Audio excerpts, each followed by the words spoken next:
70, the high Friday afternoon at 73. I'm James Jake, Spann what's with the up? Alabama Phil, what's Weather going Network on? Tide Dwight, what's up, my guys? 100.9. It's 61 degrees in Tuscaloosa. Once again with Christian Miller taking up that. It's time for the Miller's Edge with New York Giants legend and South Carolina Hall of Famer Corey Miller and his son, four-time SEC champion and two-time national champion Christian Miller. Knocked down again. That was Christian Miller. Here is college football playoff national champion Christian Miller on Tide 100.9 and 12:30 a.m. WTBC.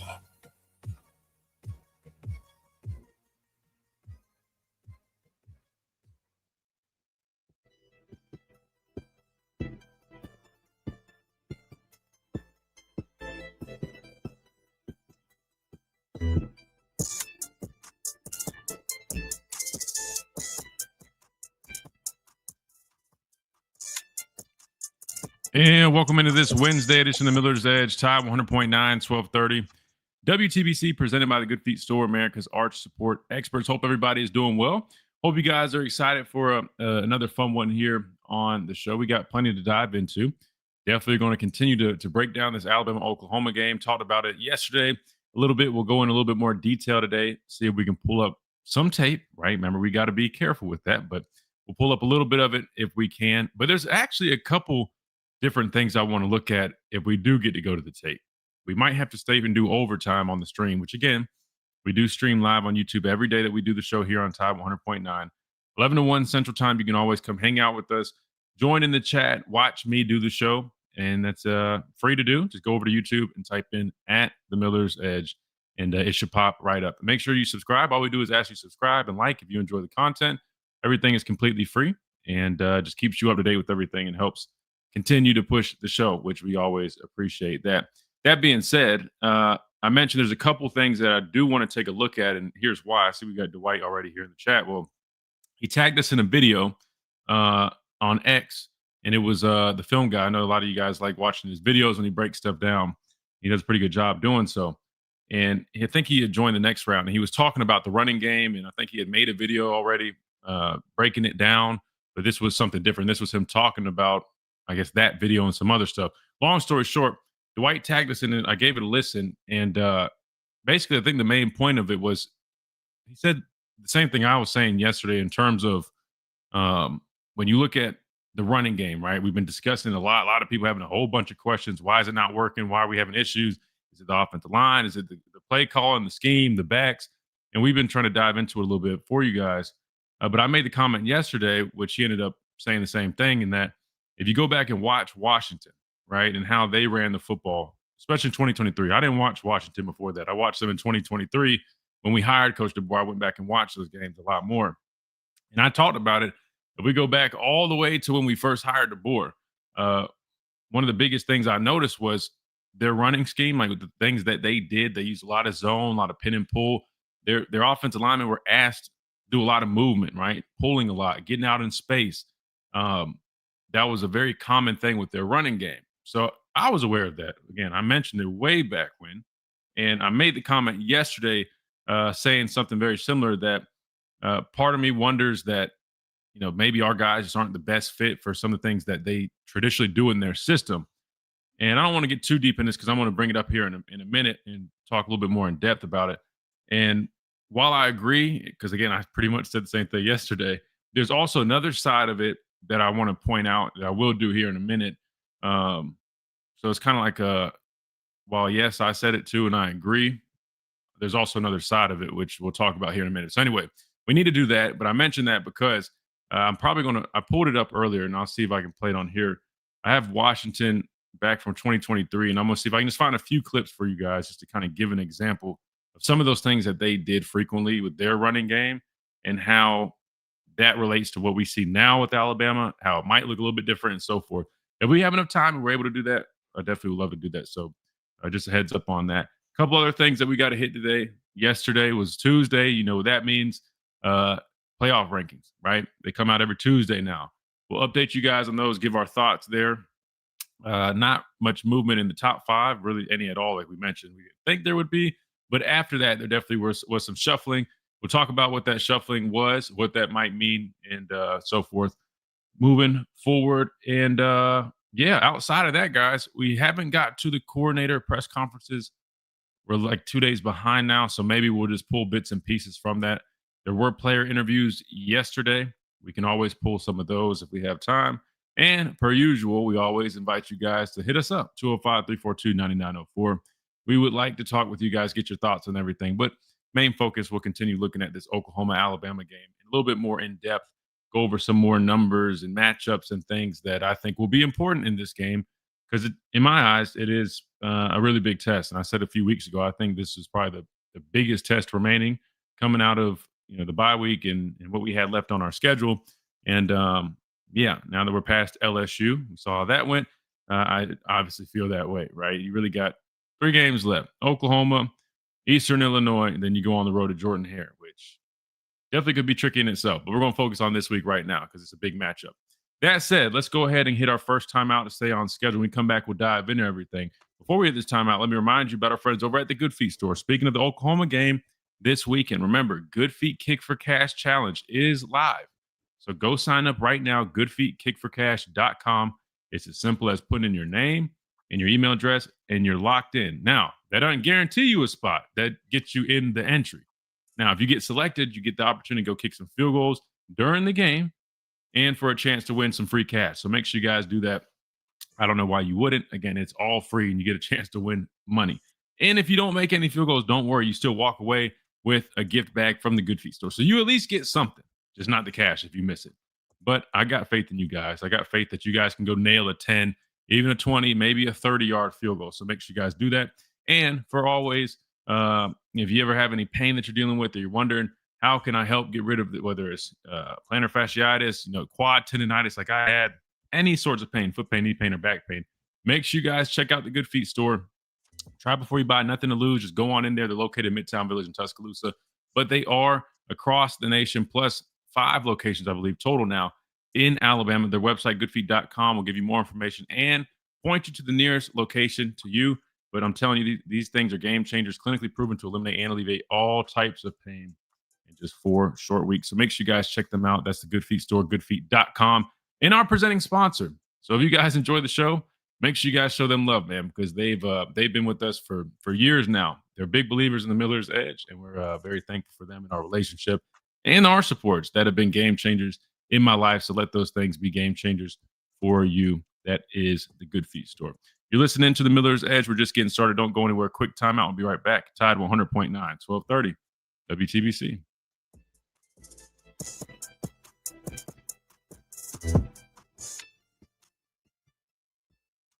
If you find yourself in a wreck, keep 3 things in mind. First, call the police. Second, take pictures of the scene. Third, call me. What's up, guys? Jake, Phil, Dwight, Latoya, what's up? Christian, what's going on? From, what's up? Kenji, what's up? Mike, what's up, man? How's everybody this morning? / afternoon if you're on Eastern time.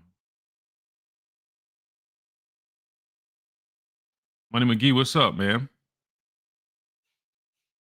Got to line up and play football. I'm with you. Like, I'll be honest with you. I think so many people now are, leaving, their thoughts and comments and concerns on what's happening, what's not, what needs to be fixed, what's okay, what's good. You know what I mean? And I think at the end of the day, like you said, man, football comes down to blocking and tackling and catching, right? The little details like that.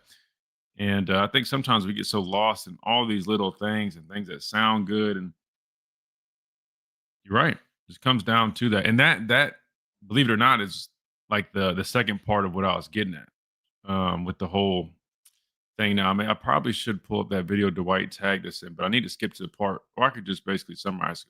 What he was saying was he thinks we're 18 months out from really playing or really seeing the full Kalen DeBoer, Ryan Grubb product, right? And I'll be honest, I think so. Basically, he took what I was saying yesterday. Not saying he took it from me, but I'm saying it's basically what I said about the personnel thing, right, and how we're doing things. But he kind of took it a whole step further. I get what he's saying. He's saying 18 months from now, you'll have what? I guess, going on your third recruiting class under Kalen DeBoer coming in, his specific guys. I know he referenced like the guys are bringing in their body types, their profile, that stuff, which I get where he's going at. But this, I need to say this for radio. But the other side to it is, guys, at the end of the day, and I understand he did reference like them changing things, right? That's what good coaches do. But my thing is this: if you know the profile of the guys you have, for example, right, like the big body offensive linemen, big, strong, physical guys, they might not be as good in space or with the movement, but they should be able to get good. When I say movement, I'm talking about like lateral movement, pulling and stuff. But in terms of the other movement we're talking about, which is getting knocked, not knocked back, that'd be for the defense, but getting pushed, right? Initial contact, driving guys off the football. We should be good at that because that is the type of profile we do have on offensive line. So while I do believe that, yeah, technically what they're doing at Washington was a little bit more fit for guys that have better lateral movement, right? Probably a little bit more of a slender profile for their offensive linemen. My thing is, all right, we also still run a lot of duo with combo blocks, which are more, gap scheme type things like downhill runs. What's the excuse for why our guys that are more fit for that, why aren't they capitalizing on that? So that's the part I don't really agree with what he's saying, I guess. Miller's Edge on Tide 100.9.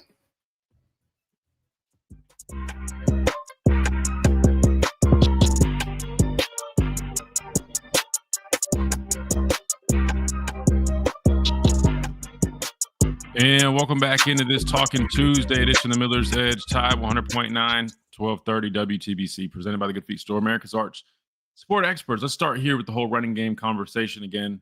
If you guys ever have anything that you find social media-wise, whatever the case may be, you got questions for sure. But if there's clips or anything you guys want us to take a look at, break down, or answer, you always can do that just like Dwight did. And he does do. Appreciate him for that. And just tag us in it at the Miller's Edge on X. So what it was Brooks Austin, the film guy, is the YouTube channel that he runs. He was on the next round talking about the running game and breaking stuff down.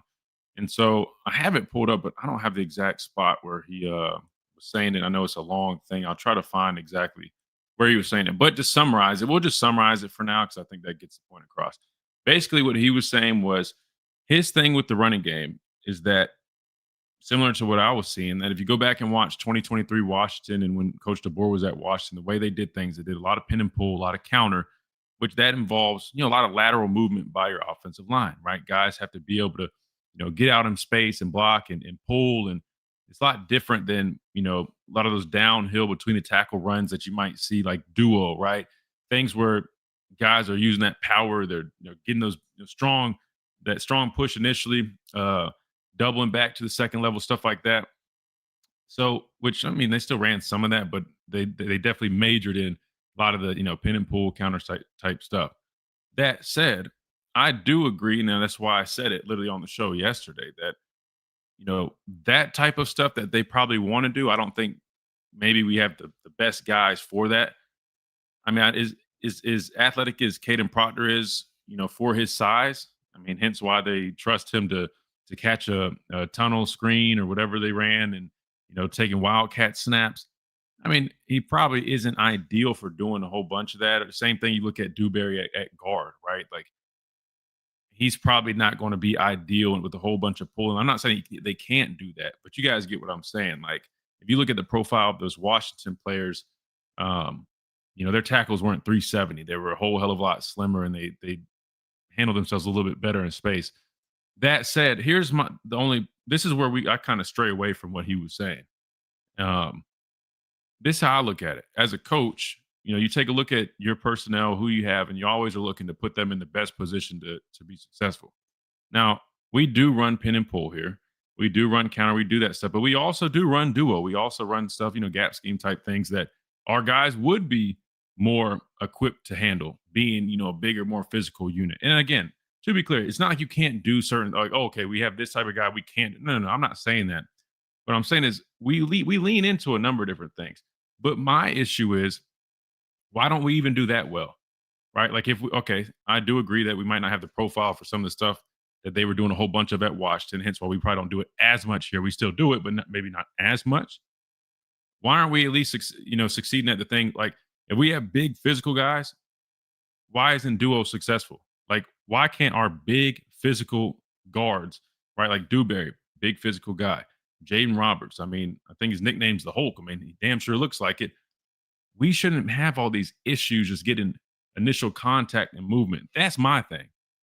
Like, I can live with saying, all right, yeah, we probably struggle to do some certain concepts, but with that stuff, to me, to me, that really boils down to, it's not the physical side of things, at least from like the way they're built. It's probably, steps, right? Getting your head across, little things that like people don't really mention, but those do mean a whole hell of a lot. Like, your head placement, hand placement, getting your feet in the ground, right? That first step, right? I mean, like the way you're opening up, like so many little details that matter. In my opinion, it has to be attributed to stuff like that, because you can't tell me Jaden Roberts can't just go get initial contact and push out the football. As big and strong. I mean, not even just as big as he is. And didn't they do an interview and say he's like the strongest guy in the weight room? Like, you get what I'm saying, guys? It has to be something a lot less than just, oh man, they just can't get the push. No. To me, it probably comes down to fundamentals. So, Dwight, the answer to your question is, while I do agree that they probably, in a perfect world, their personnel, the profile of their offensive line probably would look a little bit different. My argument would be, then why aren't we doing the things that they should be good at well either? Does that make sense, guys? Like, if we're saying they struggle with the movement and things that they want to do in that type of scheme, why can't we lean into more of a downhill running type scheme where they can be physical, powerful guys and maximize what they are good at? Because they're not doing that well either. That's what I guess I would offer. The part in that video starts at 2:25. All right, we can probably play. I'll wait to the break just because I don't want to waste too much time trying to find it. But to his part at the 18 months out, I mean, we'll have to see, guys. I mean, will they do a complete overhaul and the whole profile changes? I mean, maybe to an extent. I know he referenced like recruits and like their body types with where they're at, like weight wise and stuff like that. I'm sure, right? It'd be no different if you have a defensive coordinator that comes in and he runs a 3-4 system, right? Like, this is it's a very valid thing, right? Hence why I brought it up yesterday. If you have a defensive coordinator that comes in and your team was running a 4-3, right, or a 4-2-5, and the edge guys that they have on the roster, your personnel is a bunch of 6'4", 265-pound guys that aren't used to dropping in space. When that 3-4 system comes in with that coordinator, there is going to be a period of adjustment because he's not going to really have anybody on the roster. They might have like one or two tweener guys, but they're not going to have the exact personnel for those 3-4 outside backers. You're going to be converting 265-pound defensive ends who are used to keeping their hand in the dirt and not used to playing in space and trying to convert them and get them more comfortable doing something that they weren't doing before. Hence why I do understand what he's saying. Like, it will take a few years for that defensive guy to get some more 3-4 outside linebackers in his system that fit what they want to do. Guys that are more 240, have experience in college, maybe playing off the ball, can cover, drop, stuff like that. I do get that point. But again, the biggest, I guess, pushback right now for me is we really aren't even doing the things that you would expect them to be good at well. So that's my whole thing, right? Like, if they're not good in space, then why can't we double and get combo blocks moving and run the ball downhill? But we also know, we saw this ourselves when we pulled the tape up, running backs have to be better. Dang, I'm sorry, guys. I just got a dang text and I completely whiffed. I forgot we were supposed to have Rodney on here. Let's see. Maybe we can get him on at 11:30. Matter of fact, let's do this. Let's hit this timeout because I completely whiffed. I forgot we were supposed to have. I was thinking 11:30 our time. I'm on. I gotta do better on that. Let's do this. Reed, Chase, let's hit this timeout. We come back. We should be able to get Rodney on here. Rodney Anderson, that is, by the way, former Oklahoma running back, and get his thoughts on this game. So I got distracted for a second, and we'll roll from there. It'll be good. We'll get some intel, some insight on Oklahoma. Rodney does work with their team right now. So let's do this. We're going to hit a timeout. We come back. We'll hopefully get Rodney on here, right here on the Miller's Edge, Tide 100.9, 1230 WTBC.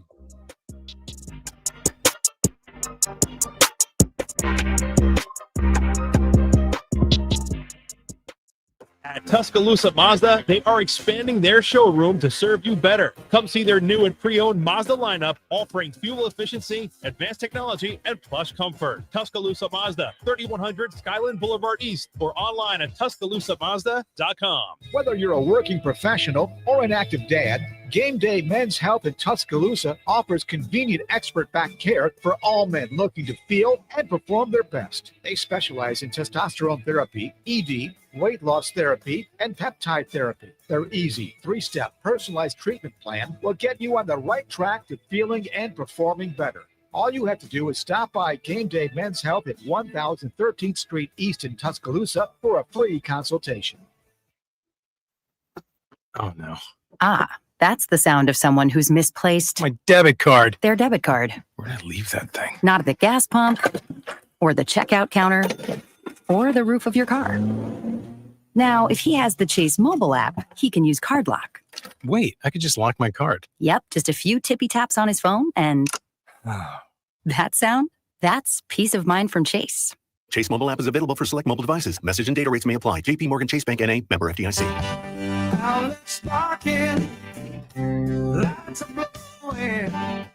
Don't do it yourself. You'll be glowing. We do it all. Sorry about that, guys. I had the time. For some reason, I'm thinking 11:30 on our time, and I just completely whipped. I think we had said 11:15 because I know we bounced off of both of those, and for some reason that's on me, guys. All right, cool. He said he's good to go. Dang, man, that's on me, man. I feel bad. Is Tony coming on too? I got to text Tony, man. That's a good question. Where's my mic? Okay, there it goes. Wholeheartedly agree. Why can't OC adjust what these guys are good at instead of trying to stick it? Yeah, and I listen.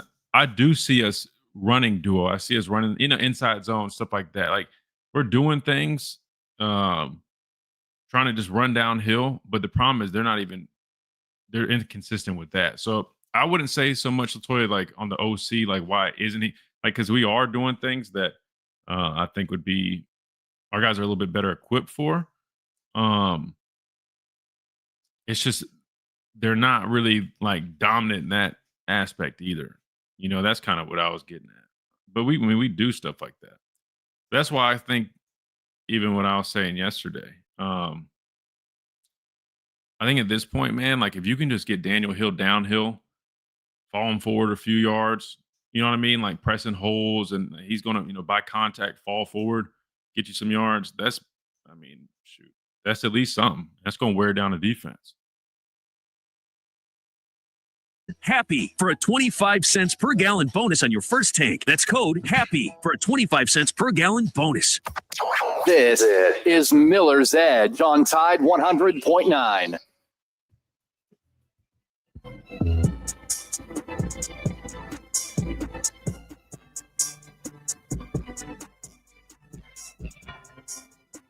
And welcome back into this Wednesday edition of the Miller's Edge, Tide 100.9, 1230. WTBC presented by the Good Feet Store, America's arch sport experts, where we're now joined by former Oklahoma running back, former Cincinnati Bengal, Rodney Anderson. And, man, Rodney, that's totally on me, bro. For some reason, I thought we said 11:30. Then I realized when you text, I'm like, oh, crap, we said 11:15 to 11:30. So that is on me. I apologize your first time on here. Flag on the play, completely on my part, bro. But I hope everything's well, and I appreciate you jumping on here, bro. Yeah, man, no worries at all. I'm just here at the crib chilling with my son. Gonna get ready to talk a little bit of football, man. I appreciate you having me on the show. Yeah, absolutely, man. Yeah, no, we're excited to have you on here because it's a big week for us. It's a big weekend for us, I should say. It's homecoming for us. Last year it was the other way around. It was homecoming for you guys, and we know how that went. Tell me about what do you remember about that game? Not like it was a whole long time ago, but were you at that game? Because I know you work with the collective. For our listeners, listen now. Ronnie now works with their collective over at Oklahoma, so he's really close to the program. But were you at the game? And if you were, man, how was that on y'all's end? I was at the game, and I'm sure you guys remember as well. Like it was a dumpster fire of a season for us last year, specifically on the offensive side of the ball. We had just quarterback in and out, in and out, in and out, backup starter, backup starter. There wasn't a whole lot of confidence. We had a ton of injuries in our receiver room and on our offensive line.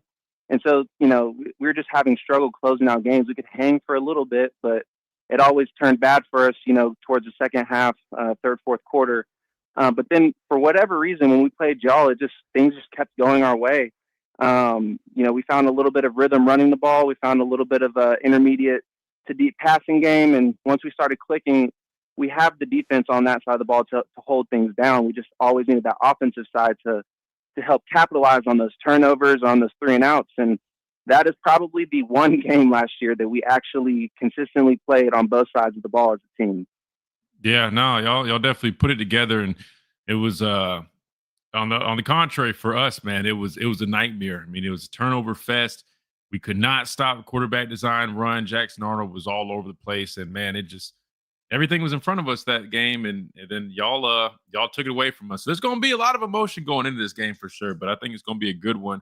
Roddy, tell me, just your initial analysis of Oklahoma this season, right? I mean, you spent a lot of time with these guys personally, but and again, you got a big, lengthy football background. You talked about y'all not being able to really put it together last year, but you look at y'all's team this year. I mean, you've got one of the best defenses in the country. The defensive line does a heck of a job stuffing the run, getting after the quarterback. One of the top teams rushing the passer. One of the top teams stopping the run. Brent Venables, man, heck of a defensive mind. We see what he does with the blitzes and whatnot. And on the other side of the football, John Mateer, seems a little bit off since he came back from injury, but you guys do enough offensively to put yourselves in positions. Hence why you guys are still in the playoff hunt, man. What's your just overall analysis of this Oklahoma football team for 2025? We started out pretty strong. We've had a really tough schedule.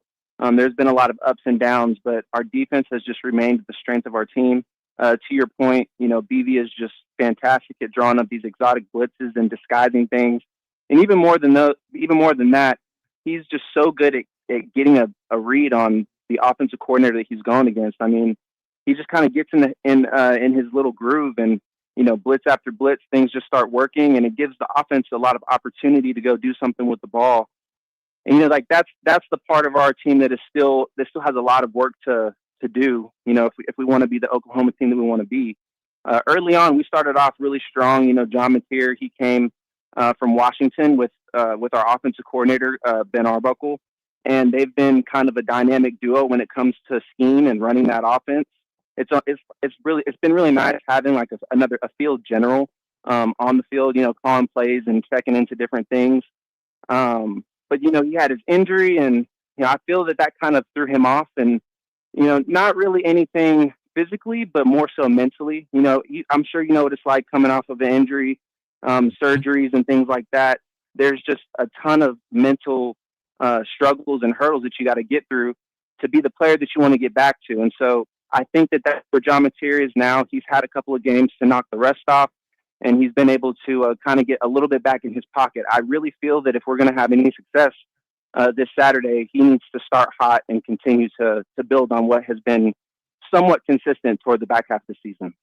Yeah, and he's definitely effective using his legs too. I think he's rushed for over 300 yards, and that will definitely be something I'm looking out for. I know us, just like anybody else, any other defense, typically, it poses challenges to a defense when you're facing a quarterback with that extra dynamic, right? Plus one quarterback runs, just being able to extend plays with their legs. So I think that will be important for you guys. Tell me kind of like the temperature right now, around Oklahoma. I mean, and I'm sure you guys are plenty confident. You beat Alabama last year at home. Coming into Tuscaloosa, Alabama, I think the leaders in home game winning streak right now at 17. And this is a make or break game for you guys. I mean, you've got 2 losses right now, but it doesn't look like you really probably could afford one more loss if you guys have any playoff hopes. I mean, is the temperature right now in Oklahoma, like those guys seem like they're pretty ready to play and they feel confident coming to Tuscaloosa? Because I'll be honest, I'm not a statistician and I don't have it pulled up. I don't remember the last time you guys traveled to Tuscaloosa, but I'd imagine it's probably been some time. If I had to guess, it's kind of what's the vibe right now over there?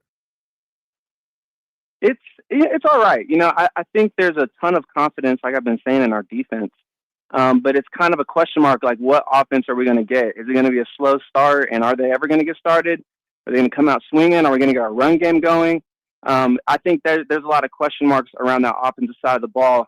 All that being said, though, I do feel that we have a lot of confidence coming into this game. You know, I think that we're drawing that confidence from the momentum that we have coming off of Tennessee. We had a bye week, and we know that we're in this really tough half of our schedule, and y'all are no team to sleep on. So I don't know. I think we're cautiously optimistic. We know that it's an away game. We'd obviously rather it be in front of our home team, but it is what it is.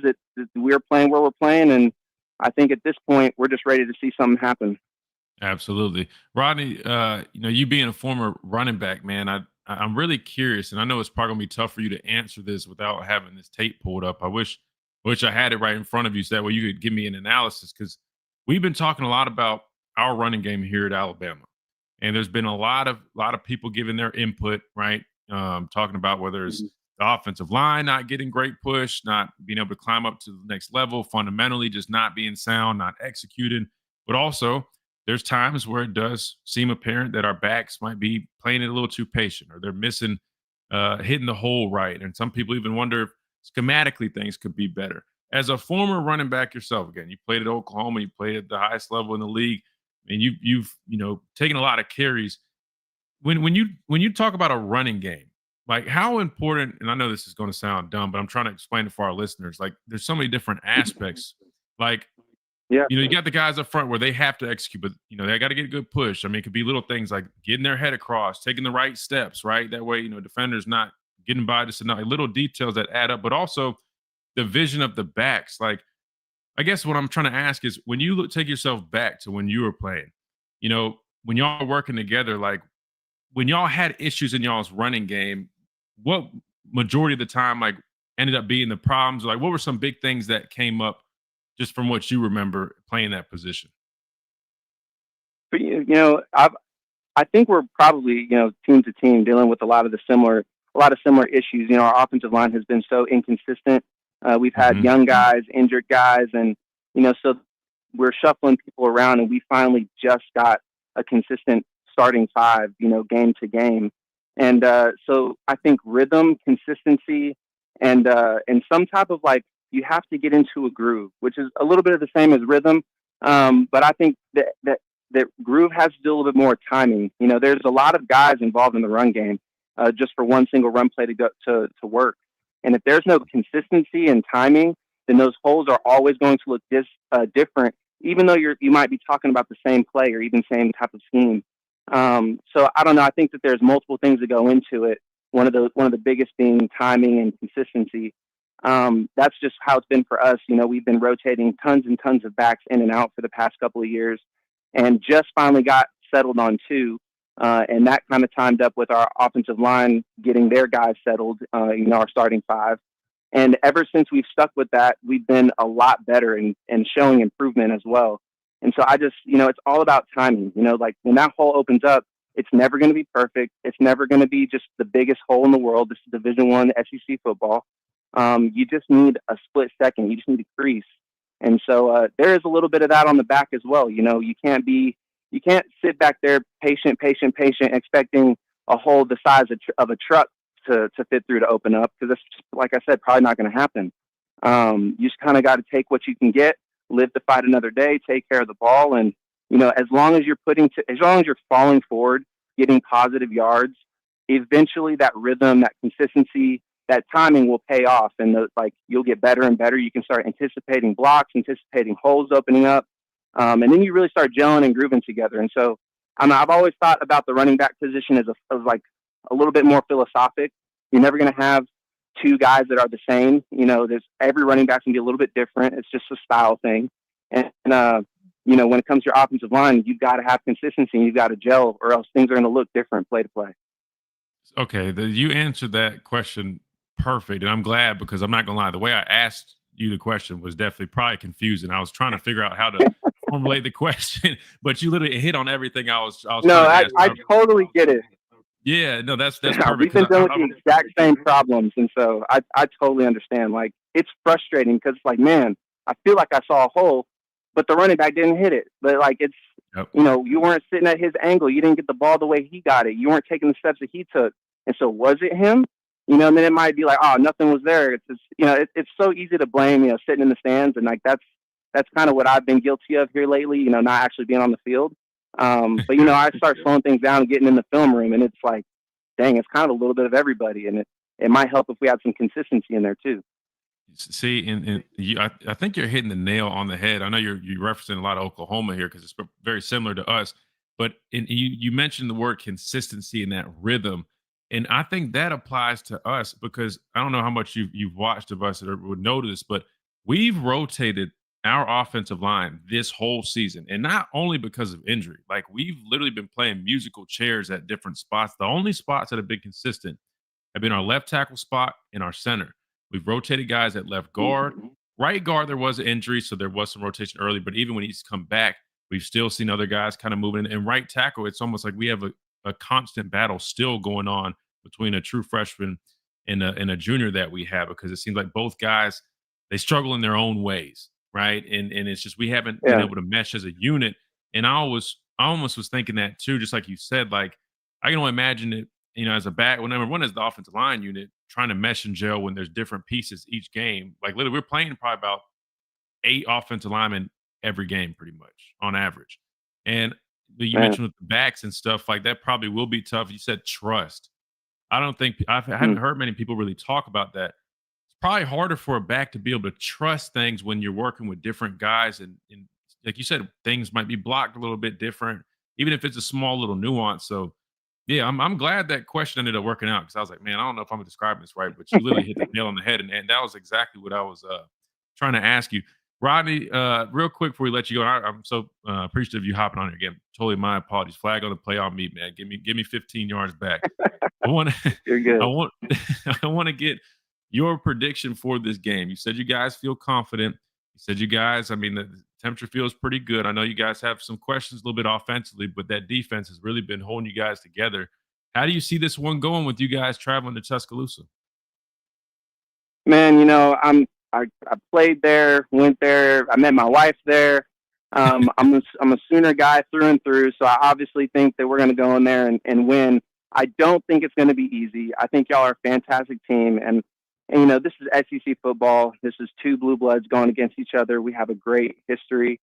I know that anything can happen, and it could be y'all's game just as easy. But I'm going to go with the Sooners on top. I think I don't know, maybe by a touchdown, like 21-14 or something like that. I really feel like this is going to be a grinding game. Who can have the most stops on defense, and whose offense is going to take advantage of those turnovers? So I'll just throw that out there. I'll also throw a caveat. I am not a great prediction guy. I've never been right once, but there you go. Hey, I say the same thing every time people ask me, even like with betting advice, or like, oh, what do you think about I'm like, listen, I've never been able to bet my whole life until I finally finished playing. I said, don't listen to me about it. I said, I watch tape. I try to give you what I'm seeing. But I said, I cannot predict anything. I am not God nor a computer model that puts a whole bunch of stats in the machine. So please don't take that. Rodney, man, I appreciate you hopping on. It's been fun, man. Thank you so much. And again, man, you're welcome here anytime. We'll definitely have to get your football knowledge some more, especially at the running back spot. Maybe I'll get you on the stream and let you watch some tape, and you can kind of give us your thoughts, kind of break down our running game if you ever get a chance, because I think our fans will really appreciate it. Yeah, man, that sounds fun. Yeah, because we're man, that sounds like great. I love getting on film. Yeah, everybody's searching for answers right now, man. And why not ask a former running back himself? He definitely would be able to provide that. Rodney, we appreciate you, brother. You be easy, man. All right, appreciate you, Christian. Bye. Yes, sir. Take care, bro. Good deal, man.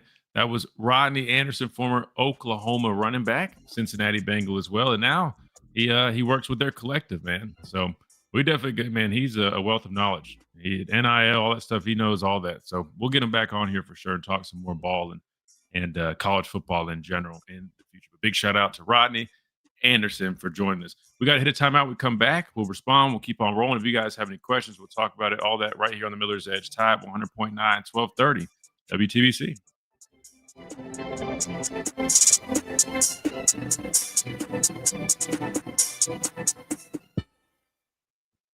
From our home base in Birmingham, Alabama, we are here trading. What you guys think about that? I think that was a really interesting point he made about having that trust, right? Hitting those holes, things like that. I mean, I know we always talk like surface level. We say, need the guys up front to mesh and gel. I totally understand all that. I've harped on that, but as a back, that's an interesting point, man. You know what I mean? Like they're included in that equation. Just having that vibe. Trying to think like from a defensive perspective, that would be like if I was working with the new. It probably would be flipped. That would probably be like if a linebacker came in and was working behind a bunch of. Well, I guess they always do work behind different defensive tackles. We rotate a lot more, so maybe that's not a great comparison. I guess it probably could. It could relate a little bit. It could relate a little bit. We don't have any questions. I feel like chat's a little slow right now. If you guys haven't, man, hit that like button. That always helps us out. We appreciate it, man. Oklahoma got a winning record against us, 4-2-1. Huh. We had a home and home with Oklahoma during the Shula era. Okay, all right. So 2003. Interesting. Yeah, man. 2003. I was 7 years old. Running backs have to get a feel for the game. Remember how Henry got better as the game went on? Absolutely did. Just like Rodney was saying, you're right, Latoya. That's exactly what he was talking about. Can't ask a running back to have one carry then pass pro next 3 plays. But and he's right about getting that momentum. And that's the other thing too. I think people have to remember this, right? Like, you're not gonna break a run like every. You know what I'm saying? Like, running game really like it's almost like a compound effect. You might have like that opening drive, they break a run for 12, 13. It's like the initial series, people are still settling in. But he's right. The running game, typically the way it works is it's like you keep hitting it. It's like chopping. Then finally, at some point, it's going to open up. But while you are chopping, like he said, falling forward for a few yards, you're getting those yards, you're chopping at the bit. And at some point, due to fatigue, due to you just finally just having that lane or that crease open up, it finally pays off. Man, that was really good stuff. Man, I'm so glad I feel like I was like, bro, when he texted me, I was like, oh crap. Because I know he said 11:15 or 11:30, then we ended up siding with 11:15, but I for some reason I was just thinking 11:30. And then we got into that conversation about the what's it called? So it completely slipped, but really glad he was able to do that. Derrick Henry's breakout game actually came against OU in the Sugar Bowl. Yeah, the kick six. Yeah, when he was a freshman.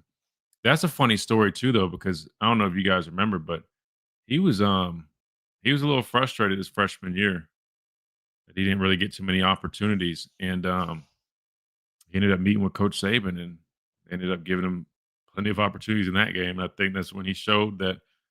Yeah, I think he's ready to take on a load. What's up, Dr. Crystal? If we could play 60 minutes of complimentary football, Bama would be hell to deal with. I agree. Daniel Hill needs to start and get more carries. I mean, this is. I definitely wouldn't be opposed to letting him get in there and try to just, bully his way forward.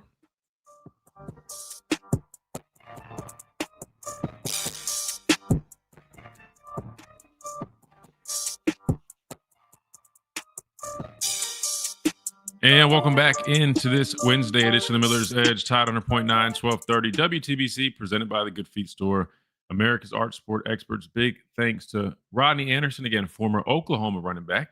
Rodney, same age as me. We both finished in 2018. I don't think he got to play in the game when we played Oklahoma my senior year, though, because I think he was injured already at that point. Remember, he had a knee injury. But nonetheless, man, really, really good running back for Oklahoma.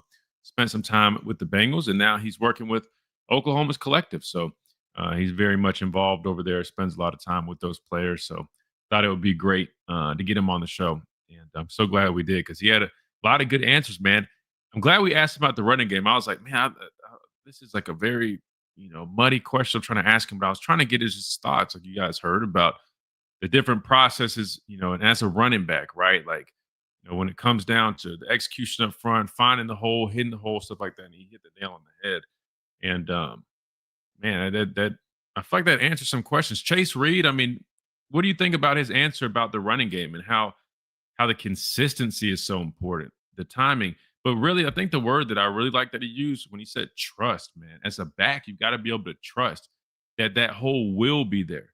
And now that he says that, thinking back of like the tape that I've watched, I'm almost wondering, is it real patience that we see sometimes out of Jam, or is it maybe a lack of trust that that hole, which I guess they kind of go hand in hand somewhat, but maybe the patience stems from a lack of trust that that hole will be there, right? Or that it will open up the way it should. When he said that, I kind of was like, damn, I didn't really think about that from a back's perspective. But then you add in the equation the different guys we rotate across the offensive line and just some inconsistencies we've seen. It makes you kind of, I guess, hold back a little bit of the initial criticism you might aim towards the back, even though I do think the backs need to be better 100%, just like you said, that is a part of the equation. But what do you guys think about that answer? I thought it was a really, really interesting answer. Yeah, I think that kind of opened my eyes a little bit too, like you were saying, and just you also like affirming that. I was thinking about, let's just say, not specifically Jam, but any back in the backfield, right? What if they have more trust in a certain guard pulling than another? Does that affect how that play goes? If they would prefer player A rather than player B, like if player B's in and they don't trust them as much as player A, are they going to have that much patience? Are they going to trust them to open that hole? So I think that's, I think he hit it spot on. Yeah, that's a good point. Even as a whole, makes you wonder, like, hey, we don't really get as much push, right, as we expect. So maybe the back is already anticipating bouncing it because of, so many carries he gets and things are, being stalled at the line of scrimmage. So maybe something in his mind is, I don't know, almost convincing him to be ready to bounce it because he's almost expecting that we're not going to get that initial push. I don't know. I just that answer, I'll be honest. A lot of times, man, people say 7. I feel like I kind of already have an idea, but that one I was like, man, that's a very interesting perspective. So that was good stuff. Let's see. We got about a minute or so before we need to hit this top hour break. Let's see if we can read some of these comments. Stacey says, stop rotating the offensive line. I mean, I hate to say it, but I do agree that I would feel much better about having consistent play out of guys where you just let them mesh, gel, and like now even add in the back of the equation, But I understand the coaching perspective of, if guys are earning the right in practice. I mean, yes, but the problem for me is just the offensive line is just a different position. I totally understand rotating secondary guys, even though that was a little bit different. I get it now, though. Like let's just say this. Defensive line, there's no questions about it. I don't care where you go. There's going to be rotations there. You always want fresh bodies up front on the defensive line / edge positions. Linebackers, you rotate certain spots, but your Mike is your Mike. Sometimes you do rotate that if he's not a great coverage guy, I get that. But you guys get what I'm saying. You can rotate linebackers, safeties, and DBs and whatnot, especially depending on the package that's normal. But offensive line, man, traditionally, that's always like the only time that you typically would see rotating on the offensive line is if you're bringing in like jumbo personnel, you're going tackle over type stuff with, bringing an extra tackle in the game like Auburn used to do a whole bunch of in their heavy personnel. They used to bring in a tackle and put him on the line as like in the C area to block that 6 technique, right? Like stuff like that. But rotating different guys, different series on the offensive line, I'll be honest with you, man.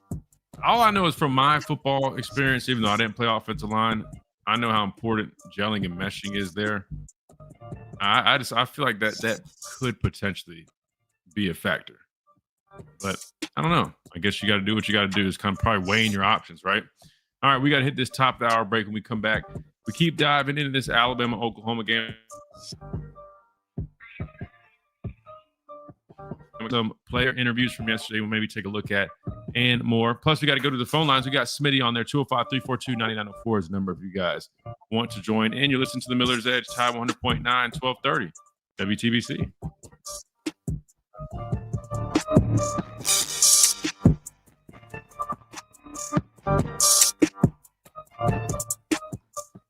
WTBC Tuscaloosa. I don't think it's the game. Our running game gets right. Bama's keys are how much time we get Ty and can we contain Mateer. Man, you probably took you might have been looking at my notes, man. I was going to say I was going to keep it simple this week. I'll just jump the gun a little bit. So I'll have to elaborate. Sorry. I have to elaborate anyway, but yeah, I think the two biggest keys in this matchup, similar to what Rodney was alluding to, on the offensive side of the football, how do we manage that line of scrimmage battle? I know people are talking about, oh, well, they're good at the run. They're good at stopping the run, but Bama doesn't run the ball anyways, which is fair. I think we'll still be able to, definitely try, see what happens. But I agree, you're probably not going to choose this game to be the one where it just pops off. Ironically, could it somehow just pop off? Could our guys play up to the competition of that defensive line and somehow, one way or another, actually, hit some explosive runs? I mean, sure.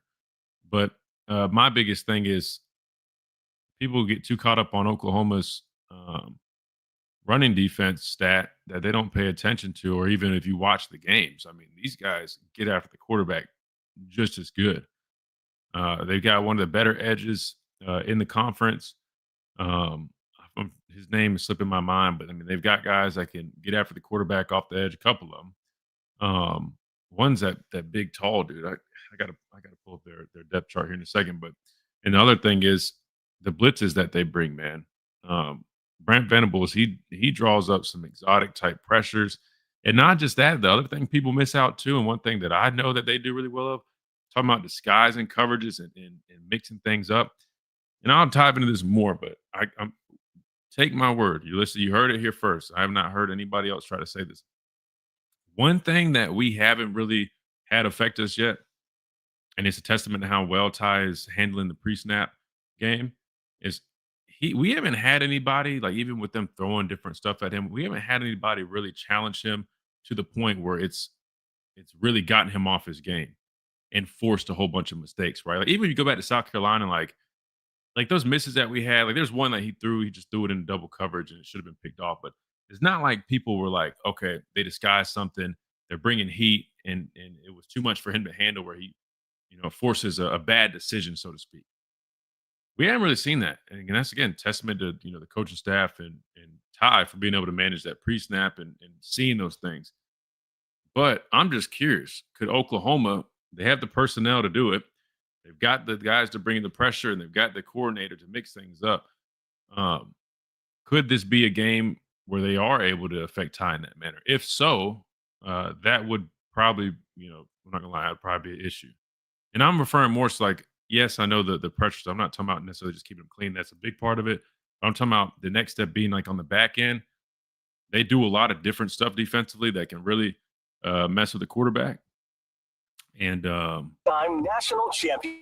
Yeah, Mason Thomas. There you go. Thank you, Ricky. Football playoff national champion. But like stuff like that, and if that could lead to turnovers for them, that to me would be a key for those guys to really give them success.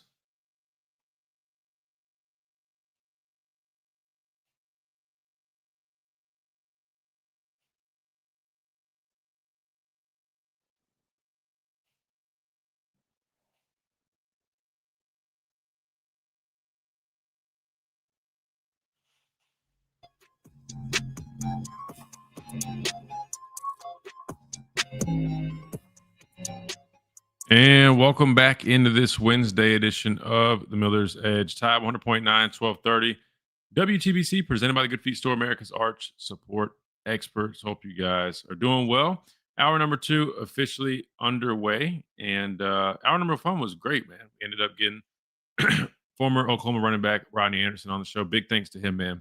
Did a great job previewing the matchup, talking about Oklahoma, where he serves as one of their NIL coordinators there, and got the question about the running game answered, and I thought it was really good stuff. So shout out to him joining us here on the show.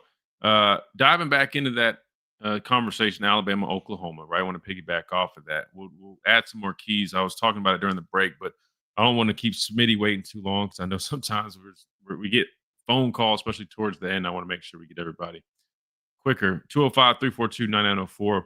Let's go there now. We got Smitty on the line. Smitty, welcome in.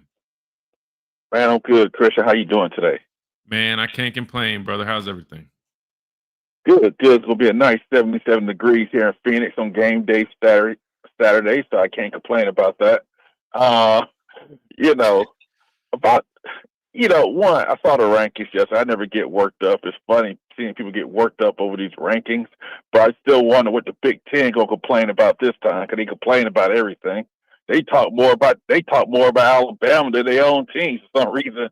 So we must still be the standard. Seems like it, Yep.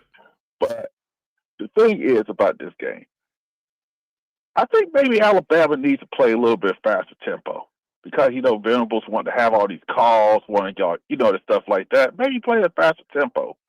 But at the same time, I know a lot of people talk about Mateer. They talk about John Mateer like he's Vince Young with Cam Newton. He only missed one game this year, right?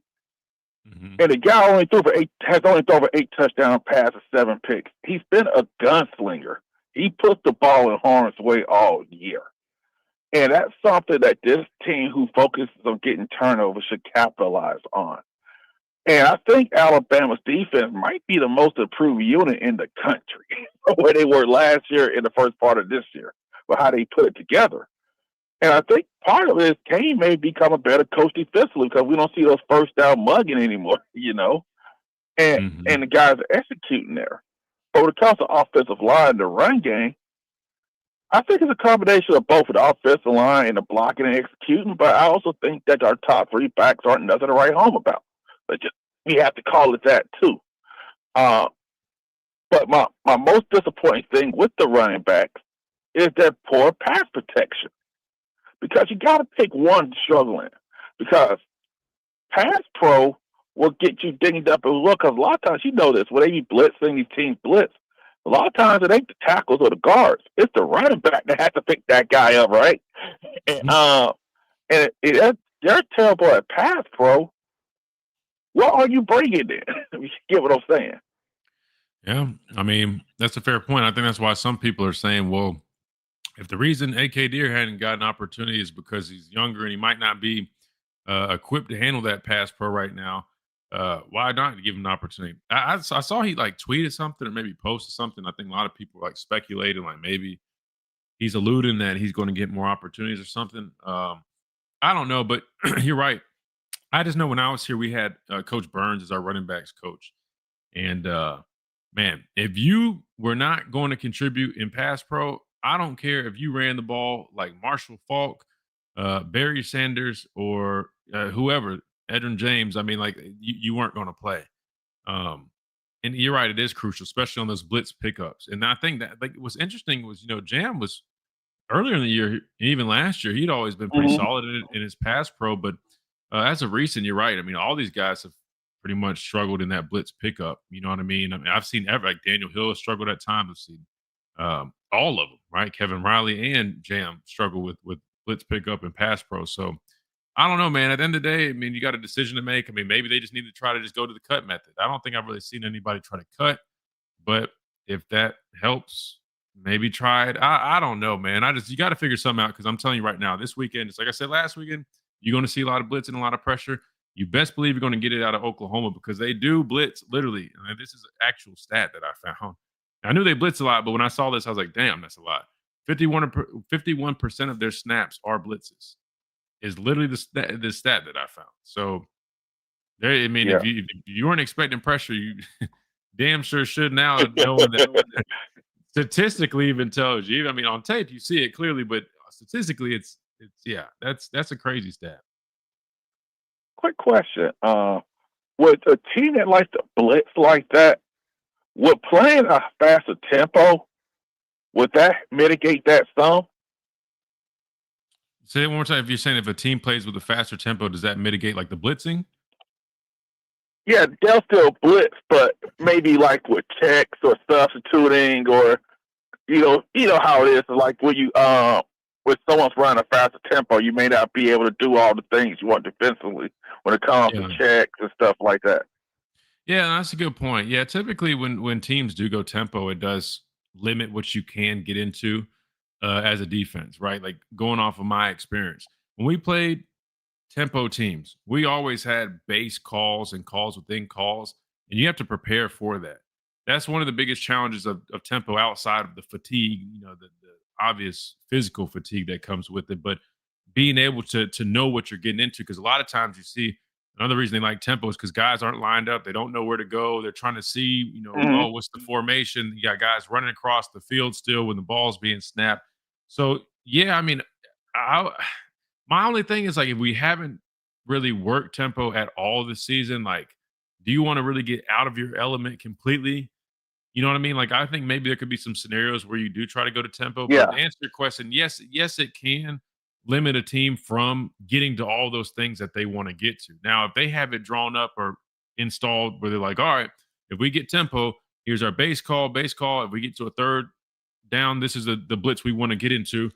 And, like, if they prepare that away, I mean, it'll help them kind of not necessarily negate the tempo, but you get what I'm saying? It'll protect them a little bit, but you're right. It does limit a defense from really having all the time to sit there and say, all right, we're lining up in this. We're going to disguise this away. Oh, we're going to check into this. Yes, that does change. But I'll be honest with you, watching our offense, that's just not what we do. We literally, we take the clock all the way down, like to last second, because the way Grubb and them like to call, but they like getting us in the best thing possible. When you go tempo, you're just relying on what you're calling and you're just going to go with it. You're not really having an opportunity to get into, like, oh, those pre-snap adjustments that we do all the time. Does that make sense?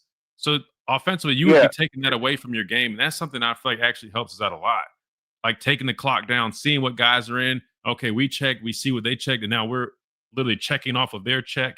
And we'll take it all the way down just to get the best possible play from our eyes in. And I think that's kind of what we would rather do, but who knows? We'll have to see. Yeah. Yeah, and that's a comment on Ty to get the ball out of his hands too. And he gets in trouble with that, some of those fumbles he had. Because interceptions are one thing, but fumbles are a killer. But one question I have, and I'm out of here. I overheard you talking to Mr. Anderson about like the right tackles, like Formby has his struggles with certain things that Carroll has struggles with other things. What are those struggles for those two? And I'll give my opinion after you're done because I got an opinion. But go ahead. Yeah, so I think when you look at number one, Wilkin, right, I think there's just inconsistency there. I think he has technique issues, right, both in the running game and passing game. There's times where he does a good job in both, and there's other times it's either, footwork is bad, not getting the head across, you know what I mean, like small technical things that need to be better. In pass pro, there's sometimes he's way too soft. There's other times, so we saw those clips for South Carolina. He gets into his kick step. He does a nice job riding the edge guy, who's trying to work speed on him, past the quarterback. Those are good reps. But then there's other times, you just see him, standing up tall, whiffing on a block here or there. And I think that to me, like the inconsistency is the biggest thing. I mean, he's shown, like you mentioned, against Dylan Stewart, he's shown good reps in the run game. He's shown the ability to drive guys off the ball, climb to the next level, do some good stuff. But the inconsistency is a problem. And like I mentioned, sometimes I think he's way too soft in pass pro. Then with Michael Carroll, I think it's more so of just he's still green, right? I mean, he's young. There's probably going to be some mental errors here and there. I think at times he also is too soft. When I say soft, I'm not saying like, oh, he's soft, like scared of contact. I'm saying soft, like he's giving himself up too much and getting pushed way too far back into the lap of the quarterback. Trying to think of what else with Michael Carroll. Michael Carroll's more physical, right? Especially in the running game. Like you see that nastiness out of him. But sometimes with that, sometimes guys kind of over pursue or overdo some things. And I think that also can kind of lead to some issues. So like just kind of off the top of my head, those are kind of like my overall assessments of the two of them. Yeah, because Wilkins been on campus 3 years, and this is Carroll's first year on campus. So sometimes he's still inconsistent, bad footwork and technique 3 years in. Maybe it's like, hey, we're still getting inconsistencies. Maybe we'll just go with the kid here who maybe a little inconsistency because he's green, but man, he's physical and has a mean streak, and we can roll with that. You know what I'm saying? Exactly. And, and I think that's because it's kind of like one of those things. What can we live with? And I'd rather live. I'm not a coach, never played this level. But I just think that maybe if that's your offensive line, hey, if he's nasty and physical, I can live with that over the guy who's been here 3 years and still has technique issues. And that's something that I look at. But the coaches know more than I do. But thanks for taking my call, Christian. You guys did a great job. Yeah, appreciate you, Smitty, man. Good stuff as always, bro. Good deal. Now, and I'll just say this real quick before we hit this timeout. Excuse me. The interesting thing is, like, I agree with Michael Carroll, like you see that mean streak, right? You see him trying to finish blocks and getting his nose in there, like he's not afraid of contact. Like he plays with the right mindset and mentality. And yes, he's going to, make freshman mistakes, right? Because he just got here. He's still learning. He hasn't been in the system as long as some other guys.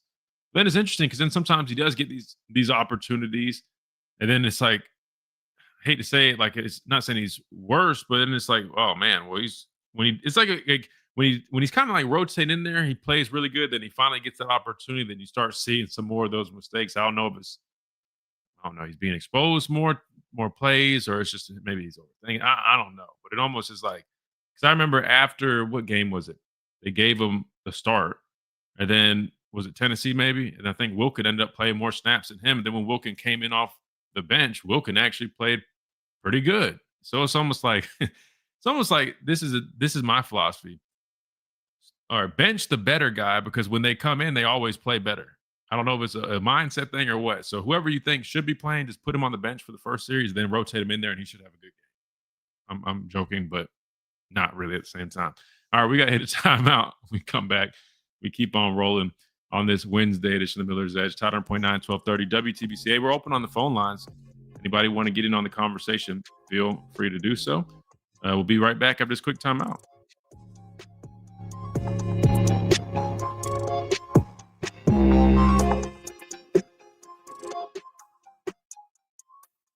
At Tuscaloosa Mazda, they are expanding their showroom to serve you better. Come see their new and pre-owned Mazda lineup, offering fuel efficiency, advanced technology, and plush comfort. Let's see. There's a couple things I wanted to still hit on. Yeah, when we go 2 minutes, we score in 50 seconds. Yeah, no, 2 minutes. That's what I was saying. The middle four, or I should say, right? Because middle eight is the four before half, four after. I feel like we're great on the first half of the middle eight, then yeah, because we do score fast. You're right, but that's not that would not be ideal trying to operate like that all the time.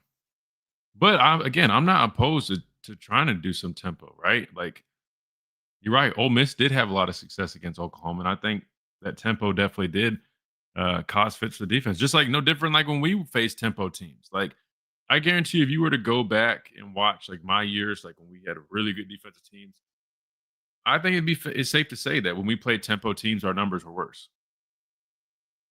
I think that's, and I don't even know that off the top of my head, but I would not be shocked. Tagged you in a video from, y'all love this film guy, man. Jesus. I tagged you in a video from the film guy. Wasn't sure if you'd seen it. No, you're good, Carson. Been with work calls. Yeah, no, I saw it. Is that the one he joined the next round? We talked about that at the beginning of the show. And again, he does good stuff. I don't want to sound like I'm saying it in a negative thing. I know you guys really enjoy it, and he does. He knows a good amount of stuff.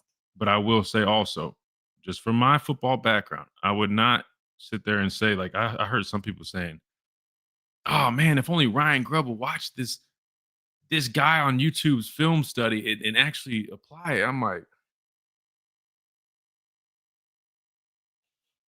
guys, please don't do that. If you think this guy on YouTube knows more than Ryan Grubb, the offensive coordinator of the University of Alabama, just because he's breaking these things down on YouTube, again, please, guys, don't do that. But anyway, yeah, no, he does a good job. I don't want to sound like a hater. I'm just being honest with you, because like he does know a lot of stuff, and there's a lot of good stuff he has in there. But there's a lot of other things too that I hear that, because since I know football, I played it a while, that I hear it, and I can just, like, to the average ear, like, I'm not trying to be funny, like the guys in the next round, they don't really know football like that. And I'm sure they would tell you that.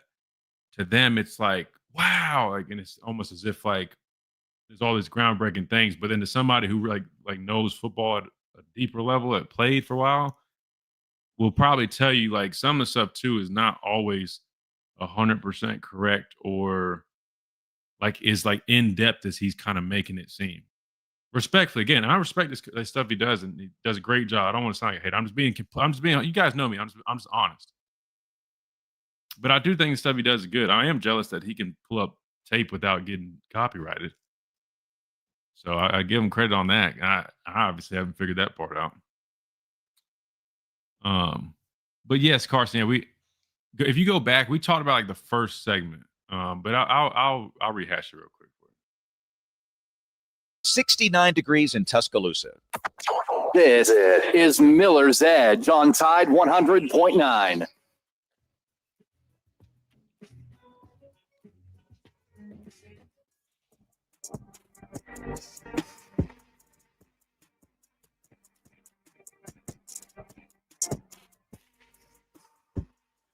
And welcome back in to this Wednesday edition of the Miller's Edge, Tide 100.9, 1230. WTBC presented by the Good Feet Store, America's arch support experts. All right, so we've had a lot of conversation about the running game. I know Carson had brought that up, but I was saying we talked about it in the first time, and I don't know if you caught Rodney's phone call again. Rodney Anderson, former Oklahoma running back, but go listen to that part too if you missed it. It's like the end of our interview there, probably around I think 11:40 something. I don't know. So go back about 30 minutes or so. He had a really good answer for just the process of the running game, not necessarily ours specifically, but he definitely referenced Oklahoma's a lot, which actually is a little bit similar to us. They've had some injuries, rotated some guys, got some different backs getting some carries now, and he had a really good answer for that. But real quick, because I know you might have missed my point. The point about the film guy thing that you brought up. While I agree, profiles, because again, I said it yesterday before I even went on there. I definitely hadn't seen the video, but I made the comment that I do believe that our personnel isn't the same as what they were working with at Washington. I think that definitely could have some type of little bit of an impact. My argument is then when we do the things that our guys should be good at, like the duos, inside zone things where we're just getting downhill fast, right? Trying to get those doubles physically, blocking guys, not worrying about so much of the movement, right, or the perimeter. Why aren't we even doing those things well? That's my only thing. You know what I mean? But we'll see. I mean, he said like 18 months out from seeing the full thing. I'll be honest. I think that's kind of a little. Personally, I think it's a little dramatic. I think it could help, right? Because I do agree. I made the reference about defensive coordinators. If you run a 3-4, you come into a team where they had a 4-3, those defensive ends aren't going to be natural at 3-4 outside linebackers. It would take time for you to go recruit outside linebackers. So, like, yes, there's truth to some of that, but I think some of it is a little like over exaggerated to an extent. But again, everybody's got different opinions. Just like I saw a video of I think John Parker Wilson, right, former quarterback here. He was talking about our running game and that he wasn't concerned with it so much just because this offense is normally predicated by having 4,000-yard passers. They really want to throw the football, and that he wasn't too concerned with the lack of running game. And disrespectfully, and I respect his opinion. I worked with him, right, with the Crimson Tide Sports Network. But number two, he's a quarterback. I mean, he knows plenty of football, especially on that side of things. But only thing I disagree with is that even though this offense of Kalen DeBoer definitely does favor throwing the football, having success there, like we're seeing with Ty and our group of wide receivers. Yes, it does make sense to lean into that. I'm all for that. I get that. But you never want to be one-dimensional. And that being said, they still found ways to have success on the ground at Washington, even with that 4,000-yard passer, right? Like they know. And if they didn't, this is my last thing about that point.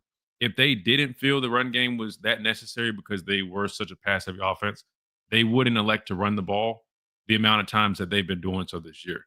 That's where I disagree with John Parker Wilson, because that, to me, is evident that they do understand the importance of the running game, no matter how many times they want to throw the football, because it takes pressure off a Ty and it opens things up.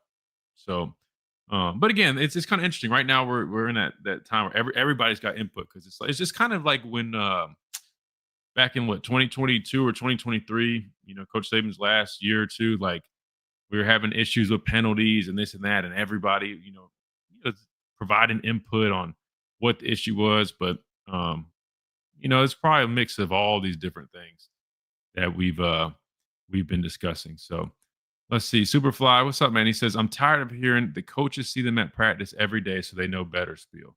Practice, some people are just better on game day. Play AK. Oh God, Superfly, don't fall into it, man. Don't fall into it. Listen, you're my guy. But let me just say this though. That narrative, right, where the coaches see them at practice every day so they know better, that that is, you got to respect that, right? Because let's just say this. I mean, you're a military guy. I mean, I was going to try to come up with a comparison. Maybe I could. I don't know. Say you got a platoon and you got a sergeant that sees his troops every single day. Who would you trust more in terms of coming up with the infantry unit to go send out somewhere? The sergeant that sees those troops work every single day and do the drills and things that they do, or somebody on the internet that just goes, man, this guy that we saw, before he got recruited to the army, y'all need to send him out. You got to have faith in the coaching staff. That was probably a terrible example, but I was trying to, I don't know, come up with something there. I'll say this: there are gamers. I do agree with you. Like there are guys that are gamers, right? Like in practice, they kind of look. I'm trying to think if there's somebody that I played with that was like just a gamer, and I damn sure know we had some. Cause I remember we were saying that we're like, hey, he's just a gamer, man. Golly, I'm trying to think. There are a number of guys that are like that. But at the end of the day, though, too, man, you got as coaches, like they see these guys every day. You got to be able to trust that who we're putting out there is able to go out there and contribute. I mean, I know people might try to use like what you're saying, almost like for a guy like Keon Keeley. You know what I mean? Like he's been in there, and I know they see like, oh, well, you put him against Missouri. He had a sack, and then South Carolina, he had that sack. And while it is true, like now, he's even impressed me more now that I've seen him in this game time action. I'm just going to be completely honest with you. He had to develop. It's not like if you would have put him in there even 5 weeks ago, but especially like a year ago, that wouldn't have been the Keon Keeley you would have saw in a game just because he wasn't ready at that point. But I don't know. But y'all are referencing AK Deer though. Are y'all going off of what he did in high school, or y'all going off what he's done? Because he's gotten a couple games this year? Like maybe 2 games I think he's played. I don't know, man. I don't know. He made a post. Maybe we do see him this, but I'm just going to be completely honest. I don't think you just playing AK Deer is going to magically transform the running game. It's just not. It doesn't work like that, man. It's no different than when I used to tell everybody. I mean, like if you don't fix the offensive line, it doesn't really matter who the quarterback is. Like, yeah, it could be a little bit better depending on the skill set, but if you have an offensive line problem, you have an offensive line problem. So personally, with the running game, I'm telling you guys, a lot of it is up front. Some of it is on the backs too. But I would rather roll with Daniel Hill before I went with AK Deer. I would let Daniel Hill, again, just like I've been talking about, let Daniel Hill get carries and just try to go with the philosophy. Hey, man, we're hitting these holes. We're hitting these holes.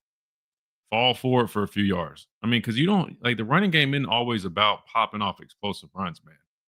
I mean, there's a lot of philosophy into it. You're wearing down the defense. You're getting, chunk yardage. Really, one of the biggest things is you're trying to set yourself up for third down, right? You don't want to be behind the sticks. You don't want to be in third and long. So, like, even if you're falling forward for a few yards here or there, you're setting yourself up better on those down and distances in those situations. Personally, I think Daniel Hill would be ideal for that. So that's the direction I would go. I mean, that's just me though. Let's we got Ram and we got Karst on the phone lines. We're about due for a break, so we'll hit the break first. But let me hit this comment real quick. Christian, I think we need to run more heavy. It worked against ULM. And I know it's ULM, but that was the only time we had good push. Well, go back and watch Vanderbilt, guys. Our running game was really good against Vanderbilt, and that was a quality defensive front in Vanderbilt, right? They had good players that going in that game. They had one of the better run defenses in the conference, and we did well. But it was, I'm telling you, great execution. Matter of fact, I'm gonna pull it up on the stream right here because I'm gonna show you a couple plays, and you'll see what I'm talking about. But I'll do that during the timeout. When we come back, we'll go to the phone lines. If you guys want to check that out, join us on the stream at the Miller's Edge. We got to hit a quick timeout. We come back. We go to the phone lines, 205-342-9904. You're listening to the Miller's Edge, presented by the Good Feet Store, America's Arch Sport Experts. Quick timeout. We'll be right back.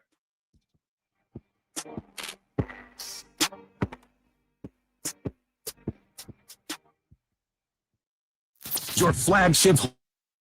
How about an E7 sergeant who also played D1 football at a Power 1 coach for years? Yo, that's hilarious, man. That's funny. And if the military reference sucked, I apologize. I was trying to come up with something, just trying to explain, like, while I understand like what Superfly is saying, like there are gamers, and sometimes like it seems like, man, these coaches are just not listening. Like, I'm just telling you, like, not only are they around them at practice, they're watching tape. I mean, like these coaches know them better than they know themselves as players. You know what I mean? Now they don't make the coaches 100% right at the time. I mean, I could argue there's a number of times even when I was playing here, we had guys. I'm like, bro, this dude should be playing right now, but he just wasn't out there. But with Coach Saban, it was a little bit different. Coach Saban was heavy on the trust. And if he couldn't trust you, right? Meaning like if he had to worry about you going out there and having mental errors, it didn't matter how good you were, man, because what good is it if you go out there and you make a good play 1 minute, but then you go have a bust and you give up a touchdown? You know what I'm saying? Like, you got to look at it from that perspective for the coaches. Now, a guy like AK Deer, like, I mean, if you're going from the pass pro angle, I mean, I hate to say it, but our backs haven't been great there anyway. But you got to think about stuff like this too, ball security. I'm not saying he has ball security. I'm just saying, like, there's a lot of factors that go in there. Like, a young guy getting carries, he's got to, prove to coaching staff, man, they can trust him. He's not going to put the football on the ground. There's a bunch of things. You just never know. What was I about to show you? The running game versus Vanderbilt. Hold on, here we go. Let me show you guys this real quick. If I can find it real quick before we come back. What I'm getting at is execution was great that game. We might just have to do overtime. What I might just have to do is literally just keep the stream going and just show you guys afterwards. But I'm telling you right now, I mean, we had good push up front. Guys were climbing at the right times. Holes were opening up. Backs were hitting the holes. I mean, everybody was in sync. What post did AK make? I don't know. I saw some on Twitter. Somebody said something about like, I don't know. I mean, like, I think he had maybe posted something like it said like update ... or something. I don't know. I'll be honest with you guys. I'm really not like super active on social media like that. Only time, like, I'm on there for this show, trying to find good stuff. But where did I see it at? For all I know, it could have been old. It could have. I don't even know at this point. But that it was something. Like, he just posted a thing. People want AK until he misses the block and pass pro. Yeah, or I mean, you never know. Like, young guys, sometimes ball security, might not be the best. Again, I'm not saying that he has a problem. I don't know. I mean, I've seen him in the scrimmages and stuff. I'm trying to think. This running back's got to get skinny sometimes. You know what's funny though? You know who honestly hits the hole probably better than anybody? It's Kevin Riley, and he's honestly the smallest guy. If you go back and watch, I don't know why people are forgetting about this, but like, people talking about pressing holes, bro. Kevin Riley will hit that damn hole, and he's like not even. I don't even think he's like $190. I mean, maybe you need to go back and give him some more looks again. He wasn't afraid to press a hole. No, you made a great reference with Sergeant reference, by the way, on that E7. Sergeant played D1 and coach. Oh, damn. That's crazy. Well, yeah, hopefully that made sense. The whole thing was really just like, who are you going to trust? The guys that are overseeing these dudes every day, or somebody who hadn't seen none? They're just kind of saying, oh, well, on paper, man, we got these troops, man. Like, hey, you can be 6'3", 250 and be hella soft. So I'm gonna trust the sergeant that's around those troops, man. But let me be careful with the comparison. I'm not comparing football to the military. It was just a reference, guys. I don't want to catch any heat. I promise, man. Especially the day after Veterans Day, man. I don't want to be that guy catching heat for that. I've got the utmost respect for our service men and women. Guys, I can't find this tape. I'm trying to find this tape for you because I want you guys to see Vanderbilt. First Tank. That's code radio. I know it's on here, bro. I pulled it up before. Hold on. We're about to come back. I'll find it while we're on the phone lines.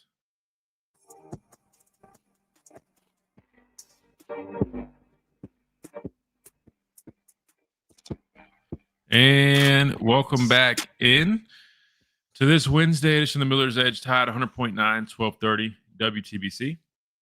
Presented by the Good Feet Store, America's Arch Support Experts. It is heating back up outside, which is great. I mean, my heater's fixed now in my house, but still, definitely enjoy that. But that doesn't mean that a lot of these families that I was talking about the other day are in a better position just because it's better weather outside, or even some people that don't even have a place to go. And what I'm getting at is there's a food drive going on over at R&R Cigars right now, and they're accepting donations there. The goal is to feed 5,000 families. This holiday season always can be a challenge for a number of folks, especially given the current state of things, various things that I'm sure everybody's aware of, right? And that being said, R&R Cigars has partnered with some folks to do a food drive, and they need your guys' help. So if you guys have anything, non-perishable goods, canned foods, things like that you want to donate and help feed families this holiday season, make sure you guys drop them off at R&R Cigars, 2703 Gary Fitz Street is where you can do that.